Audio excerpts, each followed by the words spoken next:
വിദ്യാർത്ഥി സുഹൃത്തുക്കളെ, നിങ്ങളുടെ എക്സ്പ്രസസ് എന്നെ വിളിച്ചപ്പോൾ തന്നെ ഞാൻ ഇന്ന് കോട്ടയത്തെ പരിപാടി ക്യാൻസൽ ചെയ്തിട്ട് ഈ മീറ്റിങ്ങിന് വന്നത് ഈ ചടങ്ങിൻ്റെ പ്രത്യേകത കൊണ്ടാണ്. നിങ്ങൾ ഓരോരുത്തരും വളരെ ശ്രദ്ധേയമായി ഇന്ന് വൈക്കം മുഹമ്മദ് ബഷീർ എന്ന മഹാനായ വ്യക്തിയെ അനുസ്മരിക്കുകയാണ്. വൈക്കം മുഹമ്മദ് ബഷീർ ദാരിദ്ര്യമുള്ള ഒരു കുടുംബത്തിൽ ജനിച്ചു വളർന്ന ഒരാളാണ്. കാര്യമായ ഒരു കോളേജ് വിദ്യാഭ്യാസമൊന്നും അദ്ദേഹത്തിന് ലഭിച്ചില്ല. അദ്ദേഹം അവിടുന്ന് കോഴിക്കോട്ട് പോയി നേരത്തെ പറഞ്ഞതുപോലെ 50 വയസ്സായപ്പോഴാണ് വിവാഹം കഴിക്കുന്നത്. വൈക്കം മുഹമ്മദ് ബഷീർ വിവാഹം ചെന്നപ്പോൾ ഭാര്യ പറഞ്ഞു, അദ്ദേഹം ജീവിച്ചിട്ടുണ്ടോ എന്ന് ചോദിച്ചു. കാര്യം കേട്ടിട്ടുണ്ട് ഈ ഭാര്യ ഈ മനുഷ്യനെ പറ്റി, പക്ഷെ കണ്ടിട്ടില്ല. പിന്നീട് ഞാൻ വൈക്കം മുഹമ്മദ് ബഷീറിന്റെ ഭാര്യയെ വീട്ടിൽ പോയി കണ്ട് 1 മണിക്കൂർ വർത്താനം പറഞ്ഞു, പഴയ കാര്യങ്ങളൊക്കെ സംസാരിക്കുകയുണ്ടായി. അപ്പൊ അങ്ങനെ അദ്ദേഹം സാഹിത്യ രംഗത്ത് വിൽസതയാണ്. അദ്ദേഹം എഴുതിയതെല്ലാം കൂടി ഒരുമിച്ച് ചേർത്താൽ ഒരു 750 പേജേ ഉള്ളൂ. ടോട്ടൽ റൈറ്റിംഗ് 750 പേജസേ ഉള്ളൂ, പബ്ലിഷ്ഡ് വർക്ക്സ്. പക്ഷെ എന്താണ് നിങ്ങൾ വൈക്കം മുഹമ്മദ് ബഷീറിനെ പറ്റി മനസ്സിലാക്കേണ്ട ഒരു സംഭവം? 3 ഉദാഹരണം മാത്രം ഞാൻ പറയാം. അതിനാദ്യത്തേത് പാത്തുമ്മയുടെ ആട് എന്ന് പറയുന്ന ഒരു കഥയാണ്. പാത്തുമ്മ എന്ന് പറഞ്ഞാല് പ്രവാചകനായ മുഹമ്മദ് നബിയുടെ മകൾ. അദ്ദേഹത്തിന് 7 മക്കളുണ്ടായിരുന്നു. 6 പേരും അദ്ദേഹം ജീവിച്ചപ്പോഴേ മരിച്ചുപോയി. ഒരു മകൾ മാത്രമേ സർവൈവ് ചെയ്തു. ആ മകളാണ് ഫാത്തിമ. അറബി ഭാഷയിലെ ഫാത്തിമ കേരളത്തിൽ വന്നപ്പോൾ നമ്മൾ പാത്തുമ്മ എന്നാക്കി മാറ്റി. ഫാത്തിമയെ പിടിച്ച് പാത്തുമ്മയാക്കി മാറ്റി. പക്ഷെ ഈ പാത്തു എന്നുള്ള വാക്ക് ഹിന്ദുക്കൾക്കുണ്ട്. അതെങ്ങനെയാന്ന് ചോദിച്ചാൽ, ചില പെൺകുട്ടികൾക്ക് പ്രാർത്ഥന എന്ന് പേരിടും. പ്രാർത്ഥന. ഈ പ്രാർത്ഥനയെന്ന് പേരിടുന്ന പെൺകുട്ടികൾക്ക് മലയാള ഭാഷയിൽ നമ്മൾ ഷോർട്ട് ഫോം വിളിക്കുന്ന പേര് പാത്തു എന്നാണ്. നായമാരെ വീട്ടിൽ ചെന്നാൽ പല പെൺകുട്ടികളും പാത്തുവാണ്. പാത്തു എന്ന് പറഞ്ഞാൽ ഈ പ്രാർത്ഥന എന്ന് പറയുന്ന വാക്കിന്റെ തത്വമാണ്. എന്നാൽ ക്രിസ്ത്യാനികൾക്ക് ഫാത്തിമ വളരെ പ്രധാനപ്പെട്ട ഒരു വാക്കാണ്. അതെങ്ങനെ സംഭവിച്ചെന്ന് ചോദിച്ചാൽ, സ്പെയിനും പോർച്ചുഗലും മുസ്ലിങ്ങളുടെ കയ്യിലെത്തി 10ാം നൂറ്റാണ്ട് തൊട്ടൊരു 16ാം നൂറ്റാണ്ട് വരെ. അവസാനം അവരെ പരാജയപ്പെടുത്തി സ്പെയിനും പോർച്ചുഗലും തിരിച്ചു പിടിച്ചത് ഫെർഡിനാൻഡ് ഇസബെല്ല എന്ന് പറയുന്ന 2 ഭരണാധികാരികളാണ്. പക്ഷെ ലാസ്റ്റിൽ ഒരു യുദ്ധം നടക്കാൻ പോവാ. അപ്പോൾ മുസ്ലിം ഭരണാധികാരി പറഞ്ഞു, ഈ യുദ്ധം നടന്നാൽ ആയിരക്കണക്കിന് ആളുകൾ കൊല്ലപ്പെടും. അതുകൊണ്ട് ഞങ്ങൾ ആഫ്രിക്കയിലേക്ക് പോവാം. ഒറ്റ കണ്ടീഷനേ ഉള്ളൂ, ഈ പട്ടണത്തിന്റെ പേര് മാറ്റരുത്. ഇത് പ്രവാചകന്റെ മകളായ ഫാത്തിമയുടെ പേര് എൻ്റെ മകൾക്ക് ഞാൻ കൊടുത്തിട്ട് ആ മകളുടെ പേരിലാണ് ഈ പട്ടണം പണിയപ്പെട്ടിരിക്കുന്നത്. ഫെർഡിനാൻഡ് ഇസബെല്ല സമ്മതിച്ചു, പേര് മാറ്റില്ലാന്ന് പറഞ്ഞു. അങ്ങനെ ഫാത്തിമ എന്നുള്ള പേര് അങ്ങനെ നിലനിന്നു. അവിടെയാണ് കന്യാസ്ത്രീ മാതാവ് പ്രത്യക്ഷപ്പെടുന്നത്. അതുകൊണ്ടാണ് ഫാത്തിമ മാതാവ് എന്നറിയപ്പെടുന്നത്. പ്രത്യക്ഷപ്പെട്ട കന്യാസ്ത്രീ മാതാവ് പറഞ്ഞെന്താണ്? മുസ്ലിങ്ങളും ക്രിസ്ത്യാനികളും സഹോദരങ്ങളെ പോലെ ജീവിക്കണം, യുദ്ധം ചെയ്യരുതെന്നാണ്. അങ്ങനെ മതസൗഹാർദ്ദത്തിന്റെ പേരാണ് ഫാത്തിമ. ആ ഫാത്തിമയുടെ പേരാണ് കൊല്ലത്തെ ഏറ്റവും വലിയ കോളേജ്, ഫാത്തിമ മാതാ നാഷണൽ കോളേജ്. അപ്പോൾ മുസ്ലിങ്ങൾക്കും ഹിന്ദുക്കൾക്കും മുസ്ലിങ്ങൾക്കും കോമണായ ഒരു പെൺകുട്ടിയുടെ പേരാണ് പാത്തുമ്മ എന്നത്. അപ്പോൾ പാത്തുമ്മ ആടിനെ വളർത്തും. ആടിൻ്റെ ചാവല്യങ്ങൾ വളരെ ഭംഗിയായിട്ട് ആ കഥയിൽ പറയുകയാണ്. അപ്പോൾ കൊച്ചുകുട്ടികൾക്ക് വളരെ ചെറുപ്പത്തിലെ മൃഗങ്ങളെ മനസ്സിലാക്കാനും പ്രകൃതിയെ മനസ്സിലാക്കാനും കഴിയുന്ന ഒരു ഒബ്സർവേഷൻ പവർ ഡെവലപ്പ് ചെയ്യുകയാണ് കഥയുടെ ലക്ഷ്യം. അപ്പൊ കഥ കൊച്ചുകുട്ടി വായിച്ചാലും പ്രായമുള്ളവർ വായിച്ചാലും ആര് വായിച്ചാലും വളരെ ഇൻട്രസ്റ്റിംഗ് ആയിട്ട് വായിക്കാൻ പറ്റും. പാത്തുമ്മയുടെ ആട്. സ്കൂൾ കുട്ടികൾക്കൊണ്ട് എന്തെങ്കിലും ഒരു പുസ്തകം എഴുതും, വളരെ ശ്രദ്ധേയമായ പുസ്തകം. അവിടെയാണ് 1 ഉം 1 ചേർന്നാൽ വലിയ 1 എന്ന് പറയുന്ന ഇക്വേഷൻ. അപ്പൊ ക്ലാസ്സിൽ ഇമ്മണി വലിയ 1. അപ്പൊ ക്ലാസ്സിൽ ടീച്ചർ പഠിപ്പിച്ചു മാത്സ് പഠിപ്പിക്കാൻ 1 1 എത്ര? കുട്ടി പറഞ്ഞു വലിയ 1. ടീച്ചർ ദേഷ്യം വന്നു. മാത്സ് പഠിക്കുന്ന കുട്ടി അങ്ങനെ ചെയ്യാൻ പാടില്ലല്ലോ. പക്ഷെ ഈ കുട്ടിയും സാറും കൂടെ ഒരുമിച്ചാണ് നടന്നു വരുന്നത്. അപ്പോൾ വീട്ടിലോട്ട് പോകാൻ സാറ് ചോദിച്ചു, നീ എന്തിനാണ് ഈ മണ്ടത്തരം പറഞ്ഞു? കുട്ടി പറഞ്ഞല്ല, ഞാൻ കാണിച്ചു തരാം, 1 1 ചേർന്ന വലിയ 1. അപ്പൊ ബേപ്പൂരിലോട്ട് നടന്നു വരുന്ന വഴിയിൽ നമ്മുടെ പ്രസിദ്ധമായ കല്ലായിപ്പുഴയും തൊട്ടപ്പുറത്തുള്ള പുഴയും കൂടെ ഒന്നിച്ച് ചേരും. അപ്പം റോഡിന്റെ സൈഡിൽ നിന്ന്, ഞാൻ ആ സ്ഥലം പോയി കണ്ടിട്ടുണ്ട്, റോഡിന്റെ സൈഡിൽ ആ കല്ലിങ്ങിന്റെ അവിടെ നമ്മൾ താപ്പോട്ട് നോക്കിയാൽ ഒരു സൈഡിൽ കൂടെ കല്ലായിപ്പുഴ ഇങ്ങനെ വരും, മറ്റേ കൂടെ ബേപ്പൂർ പുഴ ഇങ്ങനെ വരും. ആ ബേപ്പൂർ പുഴയും കല്ലായിപ്പുഴയും യോജിച്ച് കഴിയുമ്പോൾ ഒരു വലിയ പുഴയായി മാറുന്നു. അപ്പൊ കുട്ടി സാറിനോട് പറഞ്ഞു കൊടുത്തു, സാറെ കണ്ടോ, ഒരു ചെറിയ പുഴ വന്നു, വേറൊരു പുഴ വന്നു, രണ്ടിടത്തൊക്കെ വലിയ പുഴയായി. അപ്പൊ കല്ലായിപ്പുഴയും ബേപ്പൂർ പുഴയും ഒത്തുചേർന്ന് ബേപ്പൂർ ബേയിൽ വന്നു ചേരുന്ന വലിയ ബേപ്പൂർ പുഴയായി മാറുകയാണ്. അപ്പൊ സാറിന് മനസ്സിലായി, മാത്തമാറ്റിക്കൽ ലോജിക് ഒന്നാണ്, ഒബ്സർവേഷൻ ലോജിക്ക് വേറൊന്നാണ്. അപ്പൊ ഒബ്സർവേഷൻ ലോജിക്കിനെയും മാത്തമാറ്റിക്കൽ ലോജിക്കിനെയും ഒരുമിച്ച് ചേർക്കാതെ ഒരു കുട്ടിയുടെ തലച്ചോറിലേക്ക് ഫാക്ട്സ് ആൻഡ് ഫിഗേഴ്സ് കൊടുക്കാൻ പാടില്ല. അപ്പൊ കുട്ടിയെ പഠിപ്പിക്കുന്ന അധ്യാപകർ അറിഞ്ഞിരിക്കേണ്ട ഒരു വലിയ തത്വം, അധ്യാപകരെ പഠിപ്പിക്കുകയാണ് ഈ ഒന്നും ഇമ്മണി വലിയ ഒന്നെന്ന് പറയുന്ന സംഭവം. അദ്ദേഹത്തിന് വേറൊരു വലിയ ചെറുകഥയുണ്ട്, മതിലുകൾ എന്നാണ് വിളിക്കുന്നത്. അപ്പൊ ഇദ്ദേഹം സ്വാതന്ത്ര്യ സമരത്തിന്റെ ഭാഗമായിട്ട് അറസ്റ്റ് ചെയ്യപ്പെട്ടു. അങ്ങനെ തിരുവനന്തപുരം സെൻട്രൽ ജയിലിൽ വന്നു. സെൻട്രൽ ജയിലിൽ വന്ന് അദ്ദേഹം കിടക്കുന്ന സെല്ല് ഒരു 20 അടി പൊക്കത്തിലാണ്. എന്നാൽ റോഡിന്റെ ലെവലിലാണ് സ്ത്രീകൾ കിടക്കുന്ന സെല്ല്. അവിടെ 6 സ്ത്രീകൾ കിടക്കാൻ പറ്റും. അപ്പൊ ഈ സെല്ലില് ഒരു സ്ത്രീ മതിലിനപ്പുറത്തുള്ള ബഷീറുമായി സംസാരിക്കുകയാണ്. തമ്മിൽ കാണാൻ പറ്റത്തില്ല, കാരണം ഈ മതിലിന്റെ അപ്പുറത്തെ ബഷീറിന് നിൽക്കാൻ പറ്റൂ, താഴെ മാത്രമേ സ്ത്രീക്ക് നിൽക്കാൻ പറ്റുള്ളൂ.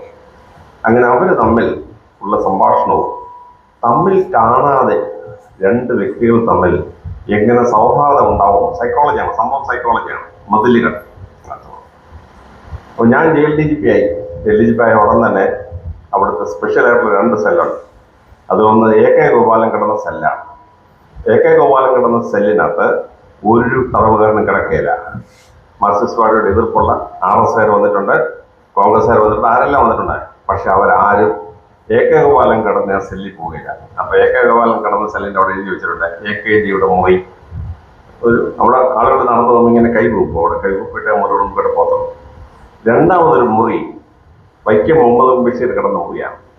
ഈ വൈക്കം മുഹമ്മദ് ബഷീർ കിടന്ന മുറി ഞങ്ങൾ ഡെക്കറേറ്റ് ചെയ്ത് ഇത് ഇന്ന സംഭവം മതിലുകൾ എഴുതാൻ കാരണപ്രദമായ സ്ഥലമാണ് എന്ന് രേഖപ്പെടുത്തി വെച്ചിരിക്കുകയാണ്. ജയിലിൽ നിന്ന് ഇറങ്ങിയ ശേഷം ഈ സ്ത്രീ പരോളിൽ ഇറങ്ങി മുഹമ്മദ് ബഷീറിനെ പോയി കണ്ടിട്ട് ഇങ്ങനെ ജയിലിൽ കിടന്ന സംഭവമൊക്കെ അവർ തമ്മിൽ അയവണം. അപ്പൊ ഈ മതിലുകൾ എഴുതാൻ കാരണപ്രദമായ മുറി ഞാൻ ജയിൽ ഡി ജി പി ആയ സമയത്ത് പ്രിസർവ് ചെയ്തു, ഭാവിയിലെ ഒരു ഇതായിട്ട് സ്മരണയ്ക്ക് വേണ്ടി സൂക്ഷിക്കാൻ വേണ്ടിയാണ്. അപ്പൊ വൈക്കം മുഹമ്മദ് ബഷീർ ഒരു ഹൈസ്കൂളിൽ പഠിത്തം നിർത്തിയ ഒരാളാണ്. ഈ കുടും ഗോ ടു കോളേജ്. പക്ഷെ ഇന്ന് വൈക്കം മുഹമ്മദ് ബഷീറിന്റെ പുസ്തകങ്ങളെ പറ്റി 12 PhD തീസിസ് ഉണ്ട്, 12 PhD തീസിസ്. അപ്പൊ ഈ വൈക്കം മുഹമ്മദ് ബഷീർ നമ്മൾ ഓർക്കുമ്പോൾ ഞാൻ ഈ 3 സംഭവം എടുത്തു പറഞ്ഞതെന്ന് വെച്ചാൽ, ഒന്ന് ഒബ്സർവേഷൻ പവറാണ്, മറ്റേത് കുട്ടികളെ പഠിപ്പിക്കും അധ്യാപകർ ശ്രദ്ധിക്കേണ്ട കാര്യമാണ്, മൂന്നാമത് തമ്മിൽ കാണാതെ 2 വ്യക്തികൾ തമ്മിൽ സ്നേഹിക്കുന്നത് എങ്ങനെയാണ്, അല്ലെങ്കിൽ പരസ്പരം മനസ്സിലാക്കേണ്ടത് എങ്ങനെയാണ്, സൈക്കോളജിയാണ്. 3 ഉദാഹരണമായിട്ട് പറഞ്ഞാണ്. ഒരു സാഹിത്യകൃതി വായിക്കുമ്പോൾ നമ്മളതിനെ എങ്ങനെ മനസ്സിലാക്കണം എന്ന് സൂചിപ്പിക്കാൻ വേണ്ടിയാണ്. ഈ മാത്തമാറ്റിക്കൽ ജീനിയസ് വളരെ പ്രത്യേകം ശ്രദ്ധിക്കേണ്ട ഒരു കാര്യമാണ്. കുട്ടികളെ ഇപ്പോൾ ഓൾജിബ്ര പഠിപ്പിക്കാൻ ചെയ്യും. അപ്പോൾ A+B² നിങ്ങൾ തുടങ്ങിയാൽ കുട്ടികൾ കൊല്ലം പിടി കിട്ടുമോ? ഒന്നും മനസ്സിലാകുന്നില്ല. ഇതിന് ആപ്ലിക്കേഷൻ മനസ്സിലാക്കാതെ വല്ല കാര്യമുണ്ടോ? ലോകത്തിൽ ഏറ്റവും കൂടുതൽ അപ്ലൈ ചെയ്യുന്ന ഒരു ഇക്വേഷനാണ് A+B², A² + 2AB+B² എന്ന് പറയുന്ന ഒരു ഇക്വേഷൻ. അപ്പൊ ജീവിതത്തിൽ നമ്മൾ വിവാഹം കഴിക്കുകയാണ്, A+B ഒത്തുചേരുകയാണ്, ഭർത്താവ് എന്ന് പറഞ്ഞ Aയും ഭാര്യ എന്ന് B ഒത്തുചേരുകയാണ്. ഒന്നുകിൽ അത് A² + 2AB+B² ആവും, ഇല്ലെങ്കിൽ A² - പോയിട്ട് വല്ലാത്ത ഗതികേടായി മാറും. ഈ A+B² ഇക്വേഷൻ അറിയാത്തവർക്ക് കല്യാണം കഴിച്ച അവന്റെ കാര്യം പോക്ക് തന്നെ. ഓൾജിബ്ര പഠിപ്പിക്കാൻ പോകും, X + X എന്നൊക്കെ തുടങ്ങിയാൽ കുട്ടിക്ക് വല്ലതും മനസ്സിലാവുമോ? മനസ്സിലാവില്ല. അപ്പൊ ടീച്ചർ എന്ത് ചെയ്യും? ടീച്ചർ നേരെ കിങ് മിളിന്ദ സ്റ്റോറീസിലോട്ട് പോകും. മെനാണ്ടർ എന്ന് പറഞ്ഞൊരു ഗ്രീക്ക് രാജാവ് വന്നിട്ട് ബുദ്ധമതം സ്വീകരിച്ചു, മിളിന്ദനായി. മിളിന്ദനും ഭാര്യയും കൂടെ മട്ടുപ്പാവിലിങ്ങനെ ഇരിക്കുമ്പോൾ കുറെ പക്ഷികൾ ഇങ്ങനെ പറന്നു പോയി. മിളിന്ദൻ ചോദിച്ചു, പക്ഷികളെ നിങ്ങൾ എത്ര പേരുണ്ട്? പക്ഷികളുടെ തലവൻ പറഞ്ഞു, ഞങ്ങളോളവും മതിൽ പകുതി ഒന്നും ചേർന്നാൽ 100. ഭാര്യ ചോദിച്ചു, ഇതെത്ര? മിളിന്ദൻ പറഞ്ഞു 36. അപ്പൊ X + X + ½ X + 1/4 X + 1 = 100. അതായത് 100 1 പോയാൽ 99 = 2.75X. അപ്പൊ X 36 കിട്ടി. അപ്പൊ ഓൾജിബ്ര പഠിപ്പിക്കാൻ ടീച്ചറോട് ചോദിച്ചു എക്സും മറ്റും പറഞ്ഞു തുടങ്ങിയ പിള്ളേരുടെ തല വല്ലതും കയറുമോ? നേരെ മറിച്ച് ടീച്ചർ ഈ വൈക്കം വന്ന വിഷയം ടെക്നിക്ക് ഉപയോഗിച്ച് മിലിന്ദയുടെ സ്റ്റോറി അങ്ങോട്ട് പറഞ്ഞാൽ ആ കുട്ടി പിന്നെ ഓൾജിബ്ര എന്ന സാധനം മരണം വരെ മറക്കുന്ന പ്രശ്നമില്ല. ഫ്രാക്ഷൻ പഠിപ്പിക്കാൻ പറ്റും. 1+2+1+3+ എന്ന് തുടങ്ങും സാറന്മാർ. കുട്ടിക്ക് ഒരു രീതിയിൽ മനസ്സിലാവില്ല. അപ്പൊ നല്ല കണക്ക് സാർ എന്ത് ചെയ്യും? നല്ല കണക്ക് സാറ് ചാണക്യയുടെ കഥയിലോട്ട് കയറും. ചാണക്യന്റെ സമയത്ത് ഒരു ക്ഷത്രിയനുണ്ടായിരുന്നു. അയാൾക്ക് 3 ഭാര്യമാരുണ്ടായിരുന്നു. ഒരു ക്ഷത്രിയ ഭാര്യ, ഒരു വൈശ്യ ഭാര്യ, ഒരു ശൂദ്ര ഭാര്യ. അപ്പോ അന്നത്തെ നിയമം അനുസരിച്ച് ക്ഷത്രിയന് ക്ഷത്രിയ ഭാര്യയിൽ മക്കളുണ്ടായാൽ ആ മക്കൾക്ക് പകുതി സ്വത്തിനവകാശമാണ്. ക്ഷത്രിയന് വൈശ്യസ്ത്രീയിൽ കുട്ടികളുണ്ടായാൽ 3 സ്വത്തിനവകാശം. ക്ഷത്രിയന് ശൂദ്ര സ്ത്രീയിൽ കുട്ടിയുണ്ടായാൽ 9 സ്വത്തിനവകാശമാണ്. ഈ ക്ഷത്രിയൻ മരിച്ചു. 17 ആന വഴക്കായി. മൂത്തം പറഞ്ഞു 17 ആനയുടെ പകുതി 8.5 ആന എനിക്ക് കിട്ടിയേ പറ്റുള്ളൂ. ആനയെ മുറിക്കാൻ പറ്റുമോ? ഒരു രക്ഷയില്ല. വൈശ്യന്റെ സ്ത്രീയുടെ മകൻ പറഞ്ഞു എനിക്ക് 3-1 കിട്ടണം, 5.25 ആനയെ തരണം. 5.25 ആനയെ തരാൻ പറ്റുമോ? ഒരു രക്ഷയില്ല. ഇപ്പൊ കേരളത്തിലെ ആനകളെല്ലാം നായന്മാർ അല്ല ഹിന്ദുക്കളാ. കാര്യം എന്താണെന്ന് അറിയാമോ? ആനയുടെ പുറത്തേറി മാമോദിസം വെക്കാൻ ഏതെങ്കിലും അച്ഛന് ധൈര്യമുണ്ടോ? ആനയുടെ അഴകി കയറി സുന്നത്ത് ചെയ്യാൻ ഏതെങ്കിലും മുസ്ലിം മൗലവിക്ക് ധൈര്യം ഉണ്ടാവും? അപ്പൊ ആനകൾ മുഴുവൻ ഹിന്ദുക്കളാണ്. മനസ്സിലാവുന്നത്? എല്ലാവരും ശിവനും വിഷ്ണുവും നാരായണനും ഒക്കെ എന്ന് പറഞ്ഞാൽ ആനയെ മുറിക്കാൻ പറ്റിയല്ല. അപ്പോഴേ കേസ് കോടതിയിലെത്തി. ജഡ്ജി പറഞ്ഞു നിങ്ങളുടെ കേസ് പരിഹരിക്കണമെങ്കിൽ എൻ്റെ ആനയെ ഞാൻ നിങ്ങൾക്ക് ദാനം ചെയ്യാൻ പോവാണ്. 17 ആനയുടെ കൂടെ അദ്ദേഹത്തിന് ആനയെ കൊണ്ട് നിർത്തി. മൂത്തവനെ വിളിച്ചു, നിനക്ക് 17 കിട്ടണ്ടേ? 9 ആനയെ നീ കൊണ്ടുപോകണം. 18 9. വൈശ്യസ്ത്രീയുടെ മകനെ വിളിച്ചു, നിനക്ക് 3 കിട്ടേണ്ടത്, നീ 16 ആനയെ കൊണ്ടുപോകണം. ശൂദ്രസ്ത്രീയുടെ മോനെ വിളിച്ചു, നിനക്ക് 9 കിട്ടേണ്ടത്, 2 ആനയെ നീ കൊണ്ടുപോകണം. എന്നിട്ട് ജഡ്ജി പറഞ്ഞു 9 മാറും 15 17 ആന പോയി, എൻ്റെ ആന ബാക്കിയായി. ഞാൻ അതിന്റെ പുറത്ത് കയറി വീട്ടിൽ പോവാണ്. അപ്പൊ ജഡ്ജിയുടെ ആനയുടെ പുറത്ത് കയറി വീട്ടിൽ പോവാണ്. 1+2+1+3+1+9 is equal to 17/18 simple fraction ആണ്. ഈ കഥ പറഞ്ഞിട്ട് ഒരു ടീച്ചർ ഫ്രാക്ഷൻ പഠിപ്പിക്കാൻ തുടങ്ങിയാൽ ആ കുട്ടികൾ മരണം വരെ ഫ്രാക്ഷൻ മാർക്കേല. അപ്പൊ ഒന്നും വലിയൊന്നെന്ന് പറയുന്നത് വൈക്കം മുഹമ്മദിന്റെ അധ്യാപകർക്ക് എടുക്കുന്ന ഒരു ക്ലാസ് ആണ്. നിങ്ങൾ കുട്ടികളെ പഠിപ്പിക്കുമ്പോൾ ഈ സൈക്കോളജി ഉപയോഗിച്ച് ഒബ്സർവേഷൻ വെച്ച് പഠിപ്പിക്കാതെ നിങ്ങൾക്ക് കുട്ടികളെ തലച്ചോറിലോട്ട് വിഷയം കയറ്റാൻ പറ്റില്ല. അപ്പം കോളേജിൽ പോകാത്തൊരു മനുഷ്യൻ, ഞാൻ 3 ഉദാഹരണം പറഞ്ഞതെന്ന് വെച്ചാൽ നിങ്ങൾ മനസ്സിലാക്കുന്ന 3 ഉദാഹരണമാണ്. ഓരോ കഥയിലും അദ്ദേഹം മനുഷ്യ മനസ്സിനെ മനസ്സിലാക്കിയിട്ടാണ് പറയുന്നത്. ഈ രീതിയിൽ വേണം നമ്മൾ ജീവിതത്തിൽ കാര്യങ്ങൾ ചിന്തിക്കാൻ, കാര്യങ്ങൾ എഴുതാൻ, കാര്യങ്ങൾ പഠിപ്പിക്കാൻ. ഒരു മഹാനായ ഈ മുഹമ്മദ് ബഷീറിന്റെ ജീവിതം, അദ്ദേഹത്തിന്റെ കൃതികൾ ശ്രദ്ധേയമായി നിങ്ങൾ മനസ്സിലാക്കിയിരിക്കണം. നിങ്ങൾ ജീവിതത്തിൽ വലിയ നിലനിർത്തണമെന്ന് ആഗ്രഹിക്കുന്ന ആരാന്നറിയാമോ? നിങ്ങളുടെ അപ്പനും അമ്മയും, പിന്നെ നിങ്ങളെ പഠിക്കുന്ന ടീച്ചേഴ്സ്. നിങ്ങൾ വലിയ നിലയിലെത്തുമ്പോൾ ടീച്ചേഴ്സിന് അതിൻ്റെ അഭിമാനം വളരെ വലുതാണ്. അതുകൊണ്ട് നിങ്ങൾ ഓരോരുത്തരും വലിയ നിലയിലെത്താൻ നിങ്ങൾ അറിഞ്ഞിരിക്കേണ്ട ചില കാര്യങ്ങൾ നിങ്ങളോട് ഞാൻ സംസാരിക്കാം. അതിലേറ്റവും ആദ്യത്തത്, നിങ്ങളെ ഓരോരുത്തരെയും ഈശ്വരൻ സൃഷ്ടിച്ചപ്പോൾ നിങ്ങൾക്ക് ജീവിതത്തിൽ വിജയിക്കാൻ പറ്റിയ ഒരു 6-7 കഴിവുകൾ നൽകിയിട്ടുണ്ട്. ഞങ്ങളുടെ ചെറുപ്പത്തിൽ ഇത് കണ്ടെത്താൻ മാർഗം ഉണ്ടായിരുന്നില്ല. ഇപ്പൊ ശാസ്ത്രം ഒരു പരീക്ഷ കണ്ടെത്തിയിട്ടുണ്ട്, കരിയർ ആപ്റ്റിറ്റ്യൂഡ് ടെസ്റ്റ്. നിങ്ങളൊരു കമ്പ്യൂട്ടർ മുമ്പിൽ ചെന്നിരുന്ന് ഒരു 150-200 ചോദ്യങ്ങൾക്ക് ഉത്തരം പറഞ്ഞു കഴിയുമ്പോൾ കമ്പ്യൂട്ടർ എഴുതി കാണിക്കും, ഈ അശ്രമീയ കുട്ടിക്ക് ജീവിതത്തിൽ വിജയിക്കാൻ ഇന്ന മേഖലകൾ ഉണ്ട് എന്ന് മനസ്സിലാവും. അതിലൊരു മേഖല നിങ്ങൾ തിരഞ്ഞെടുത്താൽ നിങ്ങളുടെ ജീവിതത്തിൽ വലിയ ഉയരങ്ങളിൽ ചെന്നെത്തും, വലിയ ഉയരങ്ങളിൽ. ഇപ്പൊ നിങ്ങൾ ഒറ്റയ്ക്ക് ഇപ്പൊ തിരുവനന്തപുരത്തൊരു പരീക്ഷ നടത്താൻ പോയാൽ നിങ്ങൾക്ക് 1500-2000 രൂപ ചാർജ് ചെയ്യും. നേരെ മറിച്ച് ശിവറാം സ്കൂളിൽ ഒരു 100 കുട്ടികൾ ഇത് അറ്റൻഡ് ചെയ്യാനുണ്ടെങ്കിൽ അവരിവിടെ വന്ന് ടെസ്റ്റ് നടത്തി തരും. നിങ്ങൾക്ക് 200-300 രൂപ ചാർജ് ചെയ്തോളൂ. അപ്പൊ ഇത് ഒരു അവസരമായി കണ്ട നിങ്ങൾ ഓരോരുത്തരും ഈ ടെസ്റ്റ് അണ്ടർഗോ ചെയ്ത് ഈശ്വരൻ നിങ്ങൾക്ക് ജന്മം നൽകിയപ്പോൾ വിജയിക്കാൻ കിട്ടിയ മേഖല, ഈ കഴിവ് തന്ന മേഖല എന്ന് കണ്ടെത്തണം. ഞാൻ ആ ടെസ്റ്റിനെ പറ്റിയും ഞാൻ അത് കേരളത്തിൽ നടന്ന പ്രധാന ഏജൻസിയുടെയും അഡ്രസ്സുകളും എന്നെ വിളിച്ച ഹെഡ് മിസ്സസിന്റെ ഫോൺ നമ്പറോട്ട് അയച്ചു കൊടുക്കാം. നിങ്ങൾ അതൊന്ന് അറ്റൻഡ് ചെയ്ത് നിങ്ങൾക്ക് ഈശ്വരൻ തന്ന കഴിവുകളാണ് കണ്ടെത്തണം. രണ്ടാമത്തത് സ്കോളർഷിപ്പുകൾ. ഞങ്ങളൊക്കെ പഠിക്കുന്ന കാലത്ത് 2 സ്കോളർഷിപ്പേ ഉള്ളൂ, മെറിറ്റ് സ്കോളർഷിപ്പ്, ലോൺ സ്കോളർഷിപ്പ്. ഇപ്പം അങ്ങനെയല്ല, ഇപ്പോൾ 1000-ഓളം സ്കോളർഷിപ്പ് ഉണ്ട്. അതിൽ ഒരു 6ാം ക്ലാസ് തൊട്ട് 12ാം ക്ലാസ് വരെയുള്ള പ്രധാനപ്പെട്ട 68 സ്കോളർഷിപ്പിൻ്റെ ലിസ്റ്റ് ഞാൻ ഹെഡ് മിസ്സിന് അയച്ചു കൊടുക്കാം. നിങ്ങൾ ഓരോരുത്തരും അതൊന്ന് എടുത്ത് നോക്കിയിട്ട് അതിലൊരു 2-3 അറ്റംപ്റ്റ് ചെയ്തൊരു സ്കോളർഷിപ്പ് കിട്ടിക്കഴിഞ്ഞാൽ നിങ്ങൾക്ക് അപ്പൻ്റെ അമ്മയുടെയും 5 പൈസ പിന്നെ വേണ്ട പഠിക്കാൻ. നിങ്ങളുടെ സ്കോളർഷിപ്പ് കൊണ്ട് നിങ്ങൾ പഠിക്കുക. പണ്ട് പഠിക്കാൻ പോകണമെങ്കിൽ പണക്കാരുടെ മക്കൾക്ക് പഠിക്കാൻ പറ്റുന്നതായിരുന്നു. അന്ന് ഇംഗ്ലീഷ് മീഡിയം സ്കൂളിൽ പഠിക്കാൻ ഒരു മാസം 6 രൂപ ഫീസ്. 100 തേങ്ങ കൊടുത്താലേ 1 രൂപ കിട്ടത്തുള്ളൂ. അപ്പോൾ 6 രൂപ എന്ന് പറഞ്ഞാൽ 600 തേങ്ങയുടെ വില, 18,000 രൂപയാണ് അന്നത്തെ ഫീസ്. തുമ്പമാണ് ഇംഗ്ലീഷ് മീഡിയം സ്കൂളിൽ പഠിക്കാൻ പറ്റിയത് കോഴിക്കോടത്തെ നായർ പ്രമാണിയുടെ മോനുണ്ടായിരുന്നു, വാര്യത്തെ നാരായണപിള്ളയുടെ മോനുണ്ടായിരുന്നു, എൻ്റെ അപ്പനും ഉണ്ടായിരുന്നു. വേറെ ആർക്ക് ഈ 6 രൂപ ഫീസ് കൊടുക്കാനുള്ള കപ്പാസിറ്റി ഇല്ല ഞങ്ങളുടെ ഗ്രാമത്തിൽ. ഇപ്പം അങ്ങനെയല്ല മക്കളെ, നിങ്ങൾ സ്കോളർഷിപ്പ് എടുത്താലുണ്ടല്ലോ 5 പൈസ ചിലവില്ലാതെ നിങ്ങളുടെ സ്കോളർഷിപ്പ് നിങ്ങൾക്ക് പഠിക്കാം. അതുകൊണ്ട് ആ സ്കോളർഷിപ്പ് എടുത്തിട്ട് നിങ്ങൾ 2-3 എഴുതി പാസ്സാവണം. രണ്ടാമത്തേത്, നിങ്ങൾ പ്രസിഡൻറ്റ് സ്കൗട്ടിൻ്റെ ഒരുപാട് കുട്ടികളെ കണ്ടു. നിങ്ങൾ എന്ത് ചെയ്യണമെന്ന് അറിയാമോ? പ്രസിഡൻറ്റ് സ്കൗട്ട് മെഡൽ വാങ്ങിക്കണം. 1970 71 എനിക്ക് VV ഗിരി പ്രസിഡന്റ് ഒപ്പിട്ട മെഡൽ കൈ കിട്ടി, സർട്ടിഫിക്കറ്റ് കൈ കിട്ടി. ഞാൻ IAS ഇന്റർവ്യൂവിന് പോയപ്പോൾ പോലും ബോർഡ് എന്നോട് ചോദിക്കുന്ന ചോദ്യം ഈ പ്രായത്തിൽ എങ്ങനെ പ്രസിഡന്റ് മെഡൽ കിട്ടി എന്നുള്ളതാണ്.